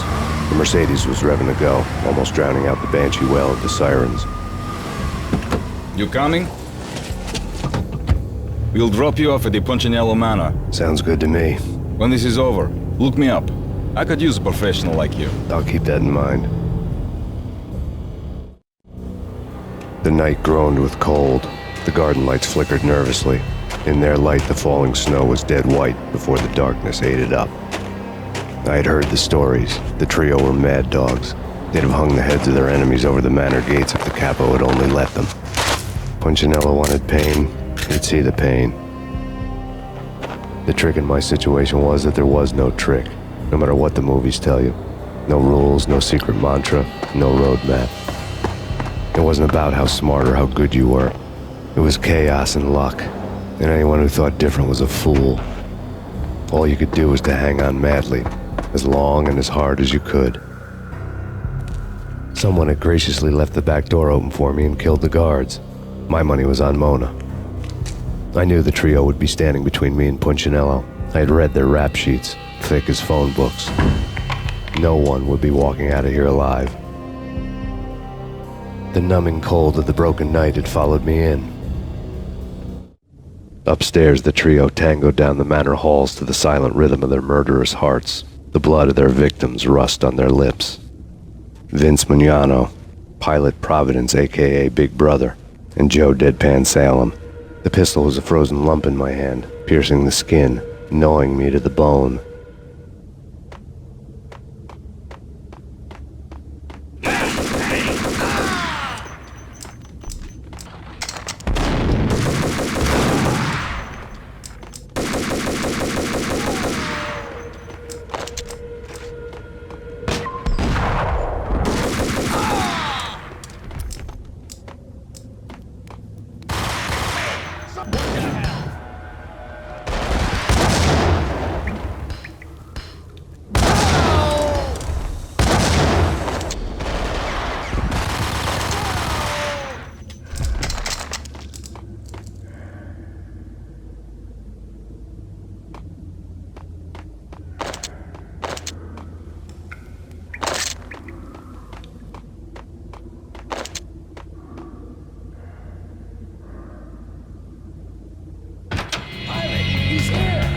It didn't take me long to run into the trio.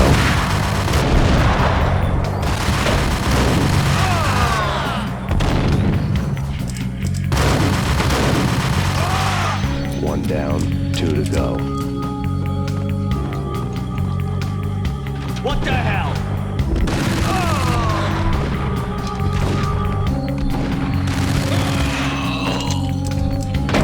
My fortune had been told. The word on Lisa Punchinello was that she was a bit of a witch. The tarot cards on the kitchen table fit the picture. They weren't my kind of cards, but I was willing to take a crack at the hand Mrs. Punchinello had dealt. The first card was the tower. Maybe that was supposed to be the manor. It got easy after that. The devil was the master of the house, and death was me, coming for him.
Stopping him! This will just stop anything. Hey, come.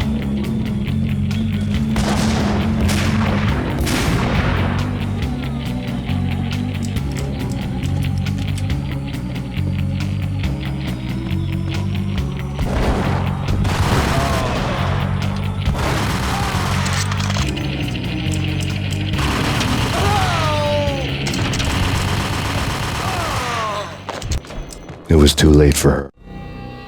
You're a real angel, Max. I couldn't tell whether it was Mona or her sister. The body was a mess. The sick bastard had really gotten a kick out of it. Seeing her lying there got me thinking about another woman's body on another bed. Got me thinking about a fallen cradle.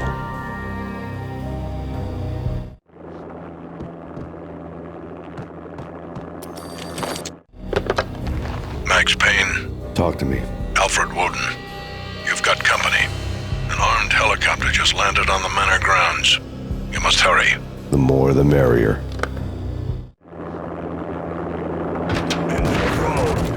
Vince Mugnano.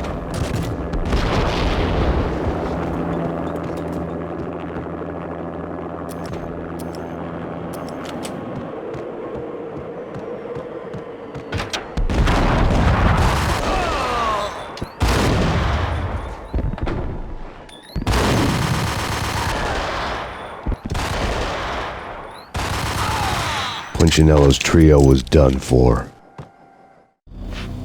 Outside my door. Hurry. He's coming for me. You gotta hurry. Please. I could hear Punchinello on the phone begging for help. He should have been saying his goodbyes. Punchinello was a pushover. The moment I stepped into the room, he folded like a deuce before a royal flush. No, wait. I was just doing what I was told. I couldn't refuse. She's someone high up. Government, maybe. I don't know. He was trying to buy more sand for his hourglass. I wasn't selling any.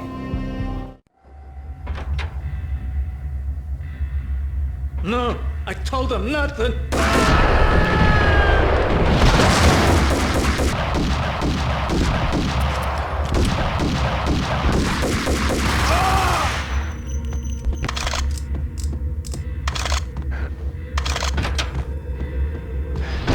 Drop it. Don't move. Game over, Max Payne. I could tell when I was outgunned. It was time to take another beating. The mystery witch was a real barracuda. Trouble on dagger heels, a smoking assault rifle in her hand, and an army of killer suits behind her. How sweet. I get to kill two birds with one stone. Sooner or later, it was going to catch up with you. Mr. Payne, it's time to show you the benefits of my brew. Be a good boy now.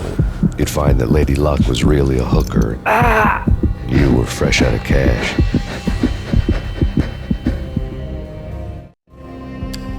Gentlemen, we're done here. Take me to Cold Steel. She had just given me an OD of Valkyr. I could feel green fire eating my brains. They turned to steam. They did a fade on me. I'd never had a chance. The witch had got me just as sure as if she put a gun to my head and pulled the trigger. The shadows rushed me, bruised mugshot faces hungry for revenge. They knew my weak spots and closed in for the kill. The floor turned into a vortex of green blood. I fell. The flesh of fallen angels.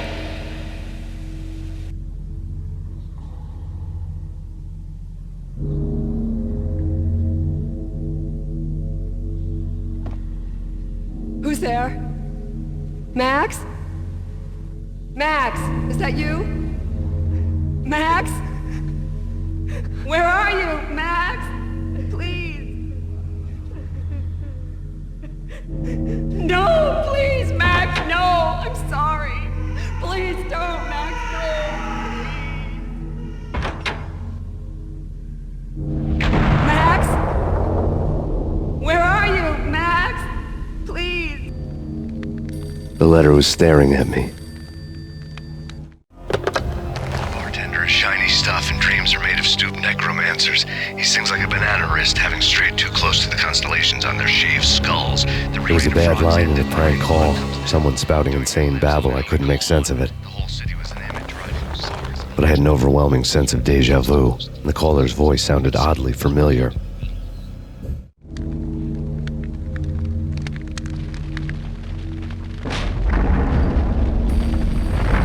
The weird piece of paper looked dangerous.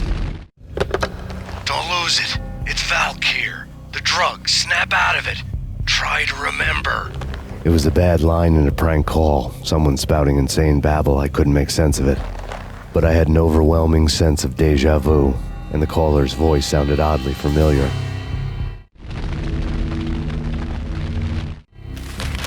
There was something disturbingly familiar about the letter before me.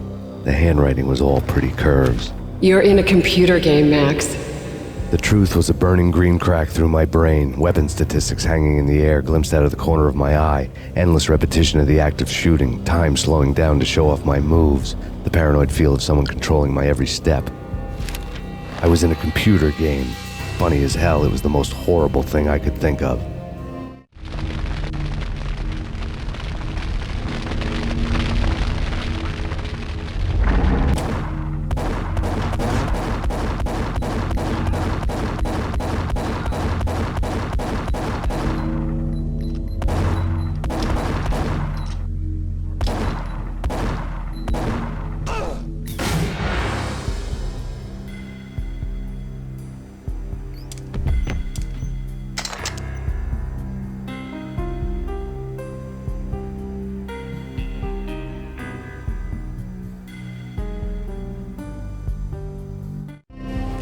Max, something happened at the office today. A strange memo. Something about Vikings. Honey, I gotta run. You can tell me all about it this evening. Have a nice day, darling. The bullet holes were rubies on her chest, blood glowing on her ivory skin. She was so beautiful. The killer was smiling. The flesh of fallen angels. Slowly, the green nightmare faded, leaving dark stains on my soul that would never come off.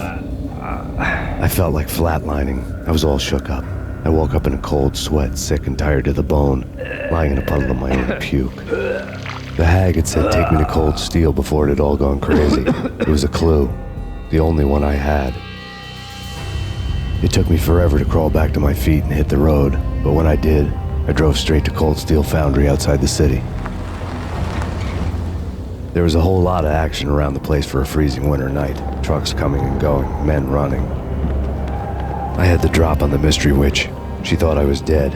I was on her blind side. I was going in. The bad trip had put me in a crazy mood, adrenaline pumping through my aching veins. Staggering on the mill roof in ice and snow and wild wind, I was a ninja. My kung fu was strong. I wasn't kidding anybody. At best, I was Superman on kryptonite about to fall through a skylight, down to where it was all going down. A half-abandoned industrial area in the middle of nowhere. The factory was a perfect front for any number of illegal activities.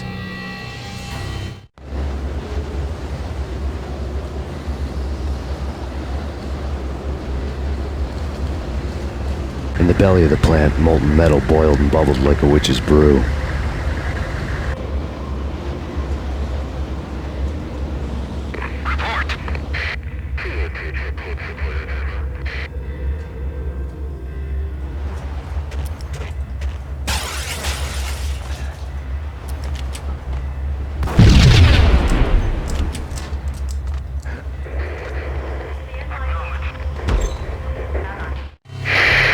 Life-threatening weather conditions. A record-breaking killer storm. In the city's history, vehicles stuck in snow. Heavy snowfall. Forecast shows severe weather is expected to continue. Out in the night, snow fell like confetti over the Devil's Parade. The storm was anything but over.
pursuit of the engaging hostile.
Breached.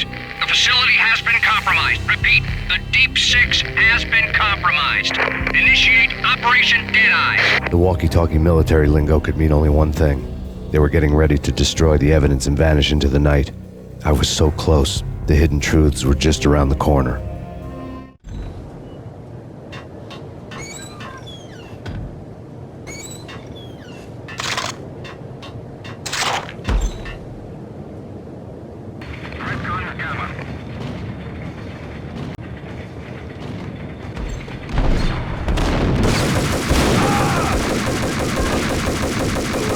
Folder on the table told a grim tale. The mercenaries were running a tight operation, paperwork and all. Merchandise missing again. A chemist had tried to smuggle it out for his own private party. Locked him up in cell B7 in D6's old test facility to wait for proper processing. I was close enough to hear the secrets, just beyond the next doorway.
The monitor showed me the way. Processing diagrams filled the control room screens, all but one. An elevator titled D6 on one of the screens, somewhere onwards, past rows of ovens, in the core of the plant.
I had taken on the role of the mythic detective, Bogart as Marlowe or as Sam Spade going after the Maltese Falcon to unravel all the mysteries.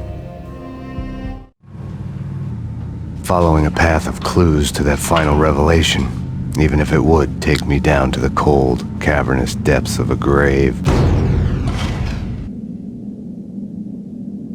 You can't do this! My men are still inside! Do you have any idea why this is called Operation Deadeyes?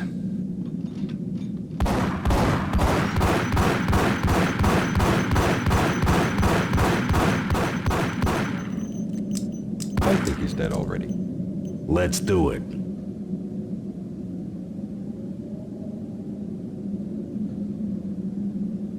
Attention all personnel. The self-destruction sequence has been initiated. Evacuate the complex immediately. Repeat, the self-destruction sequence has been initiated. Proceed to the nearest exit immediately.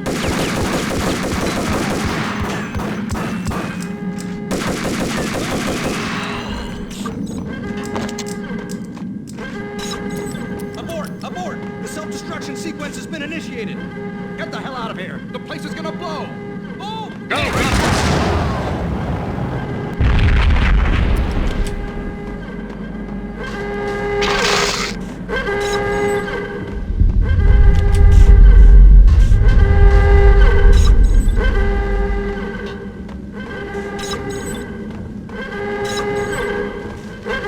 The chemist had been using the workstation when he died.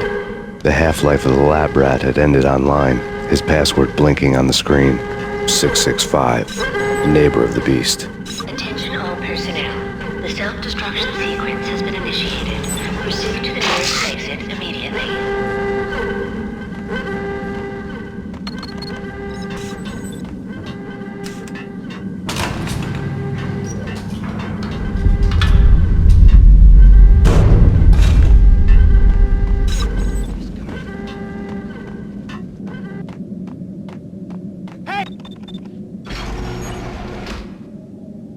Thanks! I thought I was gonna die in there for sure. I need you to get me through the decontamination chamber airlock. You're crazy! No way! The place is blowing up, for Christ's sakes! Either that or back to the cell. Your choice. Okay, I'll do it!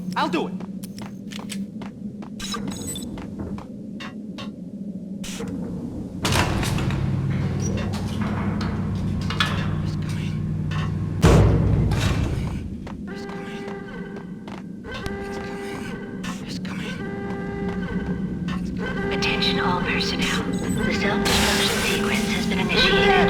Proceed to the nearest exit immediately.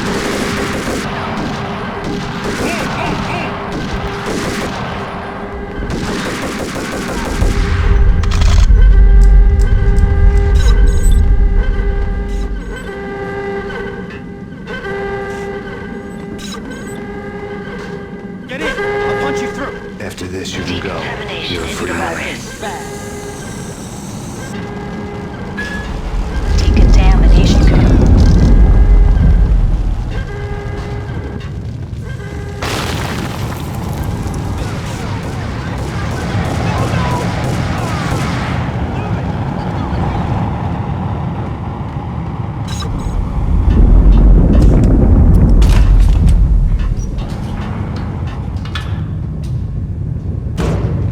I was caught in the middle of the deadly web that was the Valkyr case.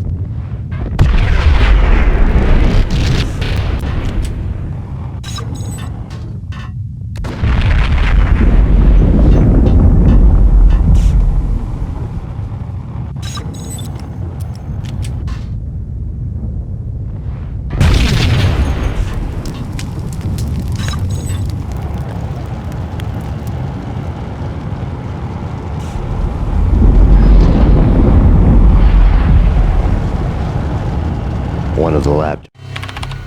Top secret. Project Valhalla. U.S. Army. Yggdrasil Network. Valhalla. The otherworldly place in Norse mythology where the bravest heroes spent their afterlife feasting and fighting forever. Their wounds miraculously healed night after night. Valkyr. The maidens who chose the most courageous Viking warriors and carried them to Valhalla. 1991. The research objective is to create a chemical substance to enhance the stamina and morale of infantry troops. 1995. Results unsatisfactory. Project cancelled. Someone had decided to continue the sick experiment unauthorized. Project compromised. Data leak. Fix the damage by any means necessary. Security clearance red. Authorized by the project lead. Field test. Double the dosage for all the remaining test subjects. Observe and record the subject's behavior in an urban setting. The drop-off point was my old address in New Jersey. The file dated 3 years ago. Just when you thought you had reached the deepest depths of horror, it suddenly got worse. How to turn off that small voice inside your head that started to whisper that you should be glad that now, if not before, your revenge was justifiable on any conceivable moral scale. That small voice proved, beyond any doubt, that I was damned. Terminals had the project logo on the dagger-heeled woman had come and gone a long time ago. There was nothing more for me here. The bunker's name was acting as a self-fulfilling prophecy.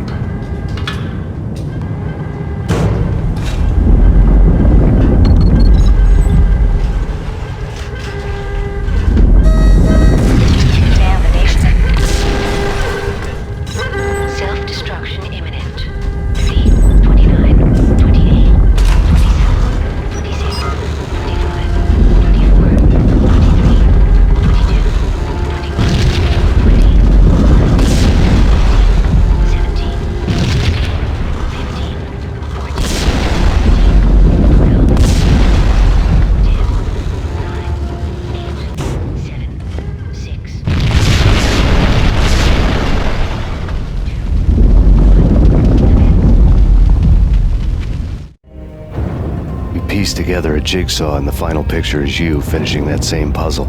A mad, green-eyed killer standing behind you. An urban legend come true. The Project Valhalla test subjects had been the mad junkies who had murdered my loved ones. The rest was simple body count math. It all pointed to her. Ms. Valkyr. The factory went up in a fiery inferno behind me. All my leads were dead, turned to smoke and dust. I had lost my way. I hadn't slept in a million years.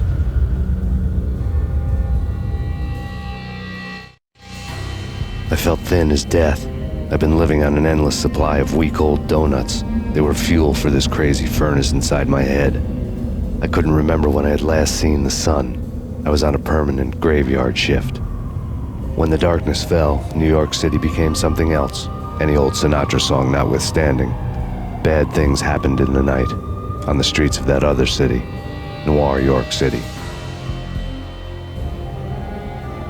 I was in an all-night diner, downing cup after cup of coffee that tasted like engine oil, when a new message from BB got me back on the killer track. What the hell happened at Roscoe Street? Maxie, I'm going out on a limb here. We need to talk this through, come up with a plan. 2:30 a.m., the Choir Communications Garage. The more I thought about Alex's murder and the frame-up, the more it felt like an inside job. I should have seen it coming.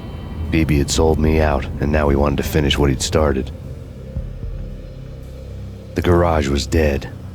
BB showed up in his tailor-made suit, gold watch, and cufflinks to match, all way beyond a cop's pay. Maxie. Oozing suave charm, he was guilty as hell. What the hell does BB stand for anyway? Backstabbing bastard? Come on, don't be like that. Have a cigar. I don't smoke. Maxie, you have no idea how big this is. It's huge. You have no idea. I think I do. You're a bribe-taking bent cop who sold out his partner. Those mobsters in the subway were a dead giveaway. Hard to miss. Bet it was exactly like this with Alex. Up close and personal. You can't win this one, Max. No, but I can make damn sure none of you do either. BB turned out to be another cardboard cutout bad guy.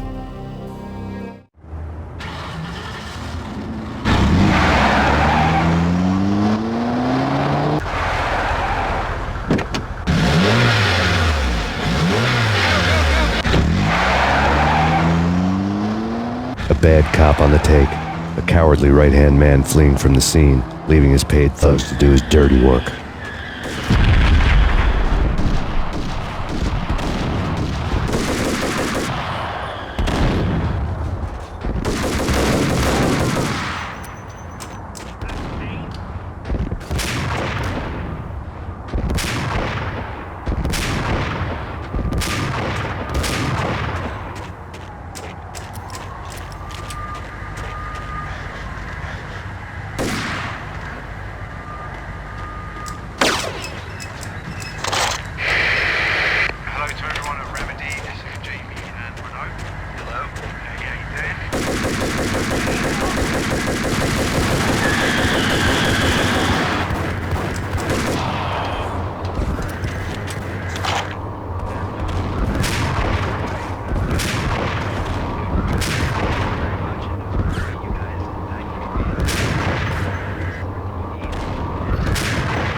of a fire at the Punchinello Manor in Westchester.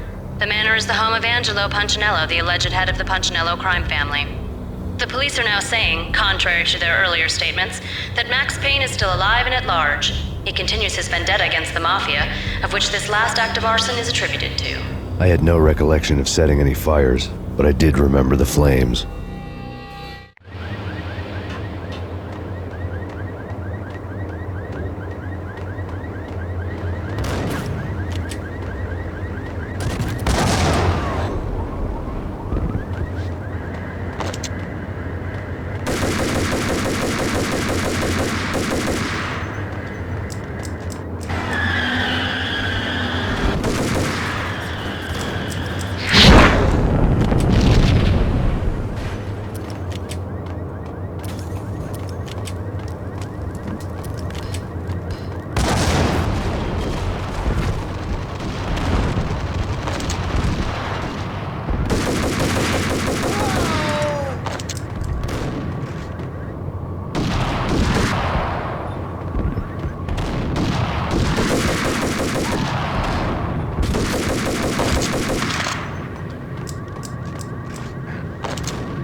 Wherever you are.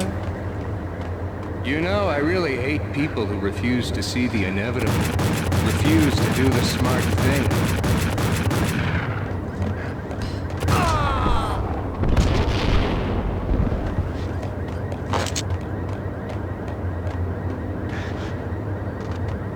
The payphone started to ring. Yeah. Max Payne? Whatever does it for you. This is Alfred Woden. I can give you the name of your enemy. Come to the Asgard building presently. We are expecting you.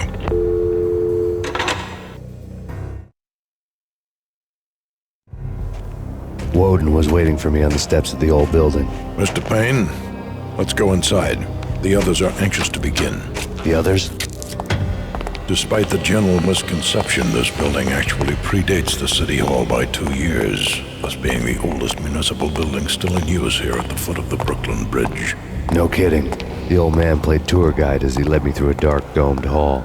The answers I was after loomed large ahead. Mr. Payne, I would like to introduce you to my colleagues in what we call the Inner Circle. You've been watching too much X-Files.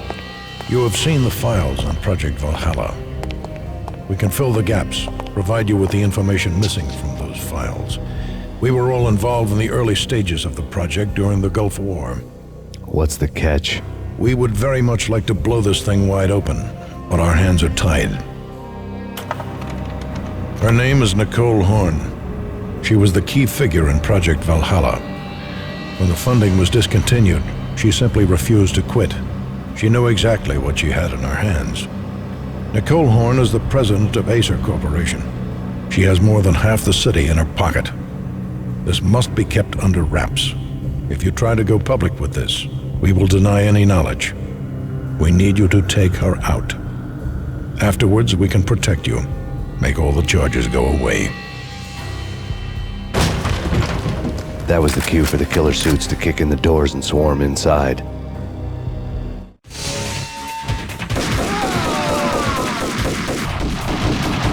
It was an impressive floor show, but I decided to leave early anyway. It was only a one-story fall. Lucky me.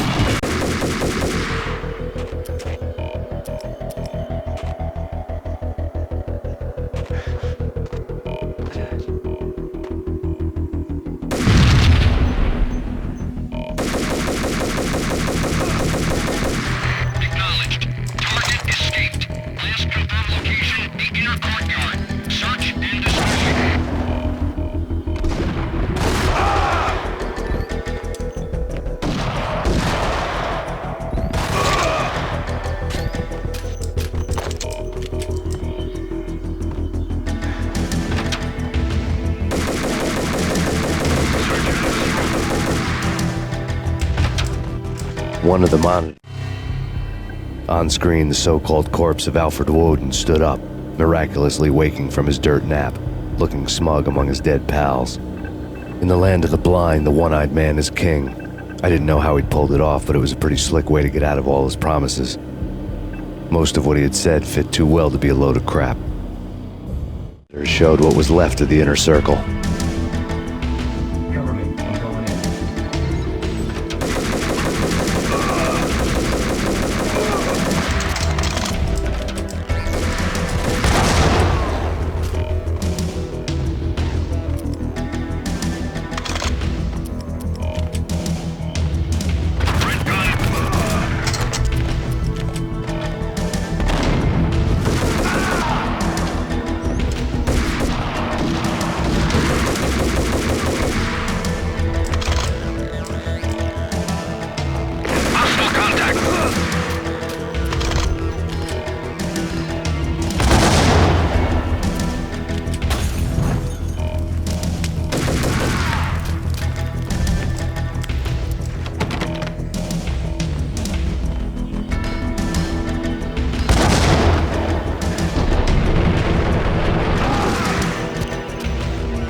And what is your answer to those saying that he is actually providing a service long overdue to the city? This crusade nonsense has gone too far. He's out of control. It must stop. He will be stopped.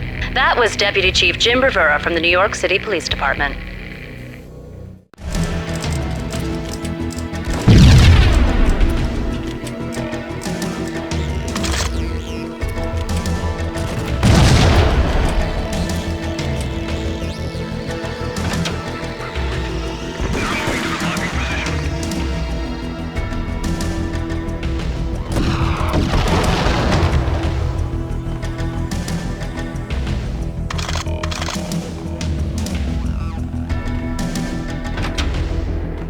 A videotape. Nicole Horn had blackmailed the inner circle into silence. The tape came with a curt extortion note on a piece of expensive paper. I remembered Candy Dawn taping her clients in action on the side, selling the tapes to the highest bidder. I was sure that kinky sex was nowhere near Alfred Woden's worst sin. But I had a feeling that when this was over, any collateral would come in handy. Lay on the desk. Woden had taken care of my mission preps with military precision. The The critical areas in the Acer Corporation headquarters blueprints were circled in red. The president's office was at the top of the building, right below her penthouse suite. The elevators were controlled by a security computer, part of the mainframe located underground below the building. The high-rise was sealed as tight as a sci-fi fortress. Present. Nothing seems to stop Acer Corporation's phenomenal victory march. Incredibly, the stocks are still rocketing. Worried experts already see a danger in the company's success. Some have gone as far as to say that Acer Corporation is about to become an even bigger monopoly than Microsoft ever was.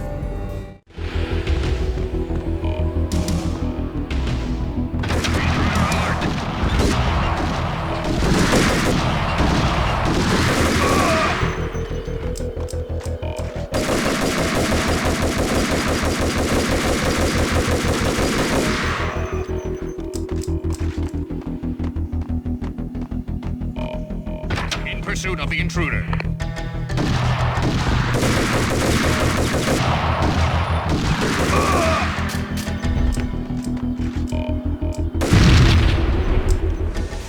Move, move, move!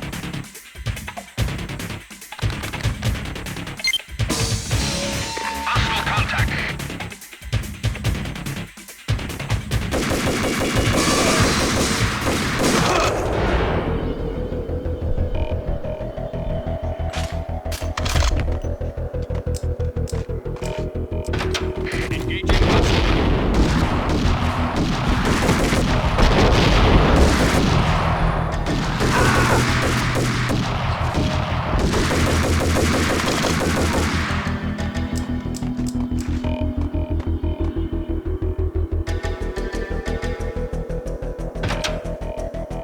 Best movie ending ever?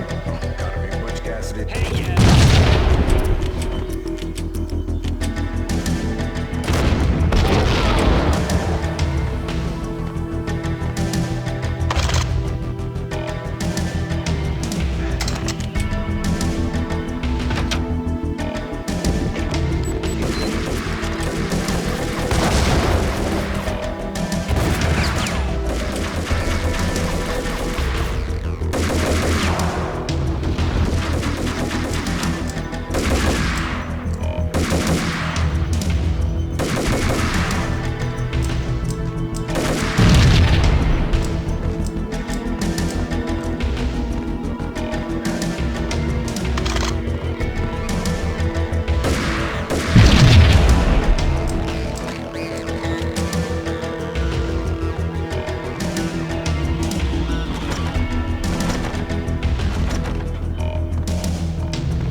I had dreamed of revenge.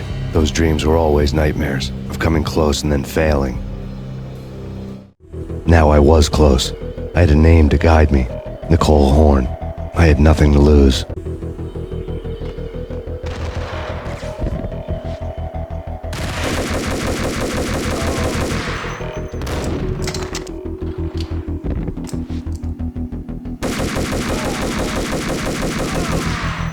The Inner Circle. Project Valhalla had not been the only thing the Inner Circle had been involved in. There were rows of cabinets full of files. The Serpentine Secret Society went back a long way, always pulling strings from the shadows. I couldn't say I was sorry. Woden's move in some Byzantine power game had cut the Circle's membership roster to 1. The old man wanted me on cleanup duty. It was my mess, too. Quite a track record.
Mine wasn't the most original approach to the problem.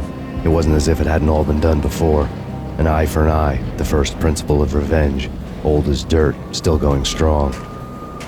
The cardinal rule in going after someone with an intention to kill was not to make it personal, which it almost always ended up being anyway. It did with me.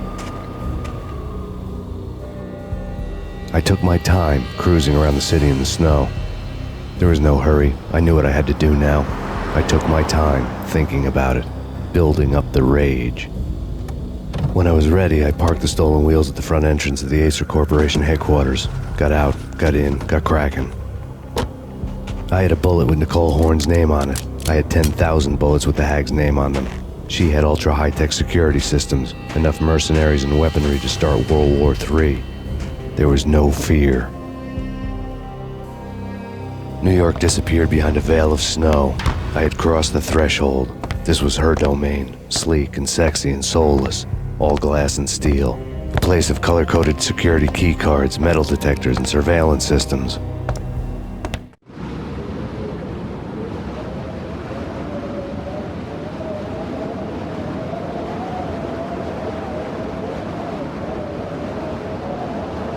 Colder than a walk-in fridge. Cold as a gun.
Mona, looking good. Max, we gotta stop meeting like this. It will be a cold day in hell before I let a narc cop stop me. Miss Sachs, do your job. Relax, Max. You're a nice guy. I don't kill nice guys. You're not bad yourself. It was different when Horn wanted Punchinello dead. To cut her ties to the Mafia, he deserved to die. The same goes with her. She's the bad guy here. Her sister was whispering to her in my favor. I knew the appetites of ghosts intimately. They hungered for revenge. No! A gunshot boomed and she fell down in slow motion. She was a nice girl, not really a stone-cold killer. And now she was stone-cold dead. Like religious fanatics or loyal samurai, Horn's private army was coming at me. Contact.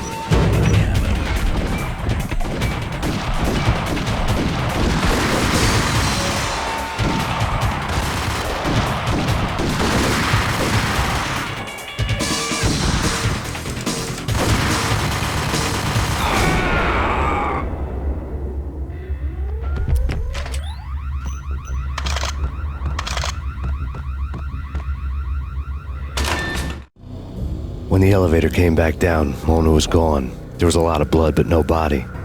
Something clicked for the final time. My mind had never been so clear, as if somewhere high above the storm clouds were already gone, cold stars blazing from the black skies.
I had elevator access to the mainframe. From there, I'd be able to override the security locks and get to her office.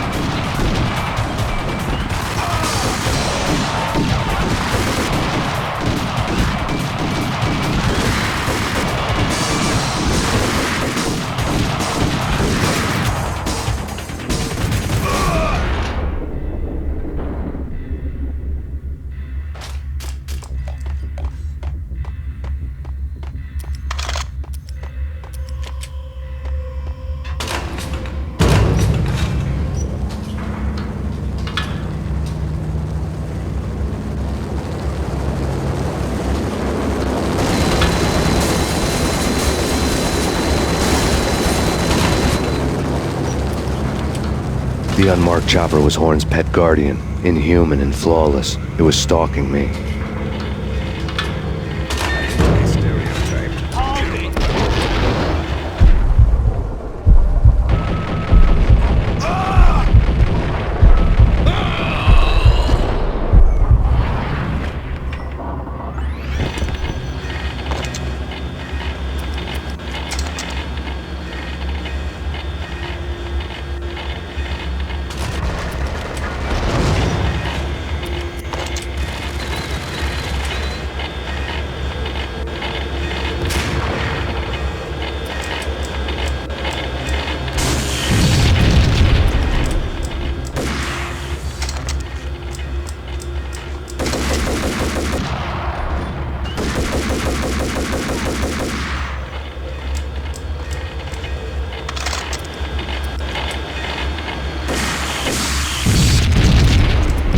Locks were now offline.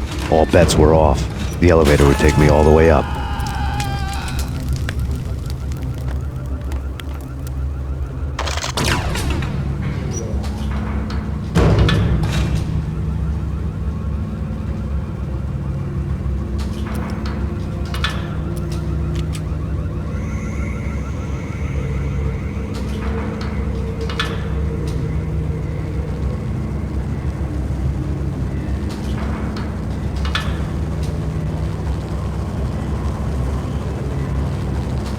Seen from this height, the night seemed to stretch on to eternity. A hint of desperation had crept into the snowstorm, as if it was trying to get it all out before the end.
Horn's personal computer was... Next to the printer was a neat stack of expensive paper. Hacking through Horn's computer would have unearthed files of criminal plans, strategies for world domination, spy helicopter reports, illegal wiretap recordings, internet porno, all of the above. Take your pick. I really didn't care anymore. I had seen too much of it already. On.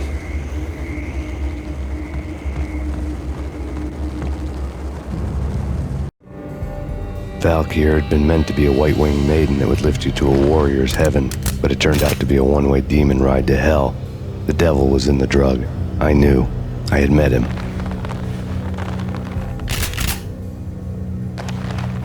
And now I was gonna kill her. The queen of the underworld who had tried to lift herself a bit closer to heaven with her drug money. No begging, no bribes. She knew better. Honor among killers. We who were about to die. Both of us knew how this would end, in pain and suffering. All this because your wife stuck her nose into things that were none of her business. The cops were coming to take me away. The sirens were like a bad conscience I couldn't shake. It's ridiculous you've made it this far. You won't be alive when they get here. Stop him!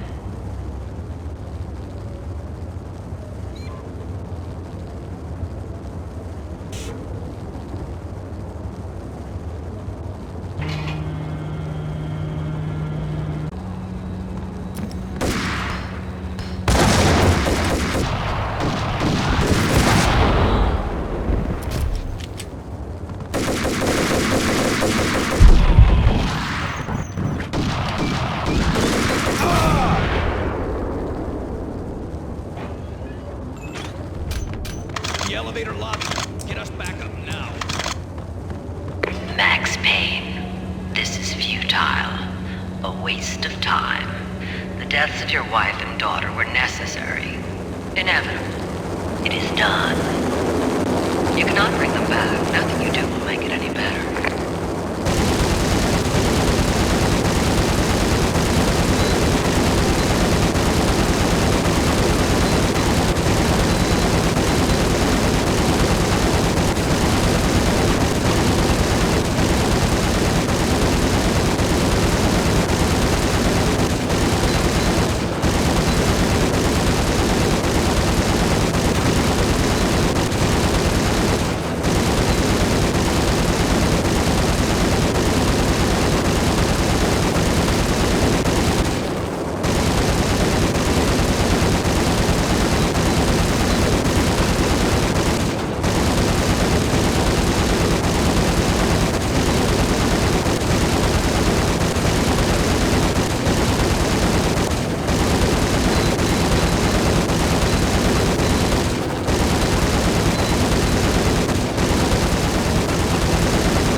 Max Payne, you are fighting a losing battle. You cannot survive this. You will die. Stop fighting. Make it easy for yourself. Accept your fate. You will die here.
of here as soon as the wind dies down. Don't like the look of that mast.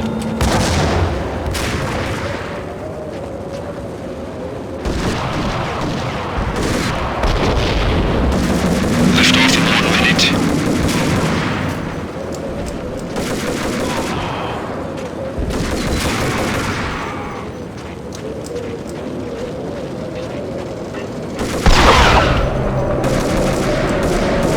Lift off in 45 seconds.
They were all dead. The final gunshot was an exclamation mark to everything that had led to this point. I released my finger from the trigger. And then it was all over. The storm seemed to lose its frenzy. The ragged clouds gave way to the stars above. Max Payne, this is Deputy Chief Jim Bravura from the NYPD. We've got the building surrounded. Throw down your weapons and lie down with your hands behind your head. A bit closer to heaven.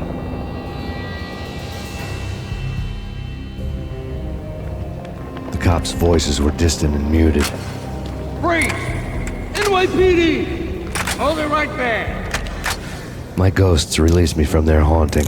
Down below, New York City glittered like diamonds on black velvet. You gave us one hell of a ride. Take him down to Central Booking. You heard the man. Woden was there in the crowd, standing by the sidelines. It wouldn't be over till the man with the patch would say so. He'd say the right words. I knew he would. He'd better. Woden grinned smugly. It was the grin of a winner. That made two of us.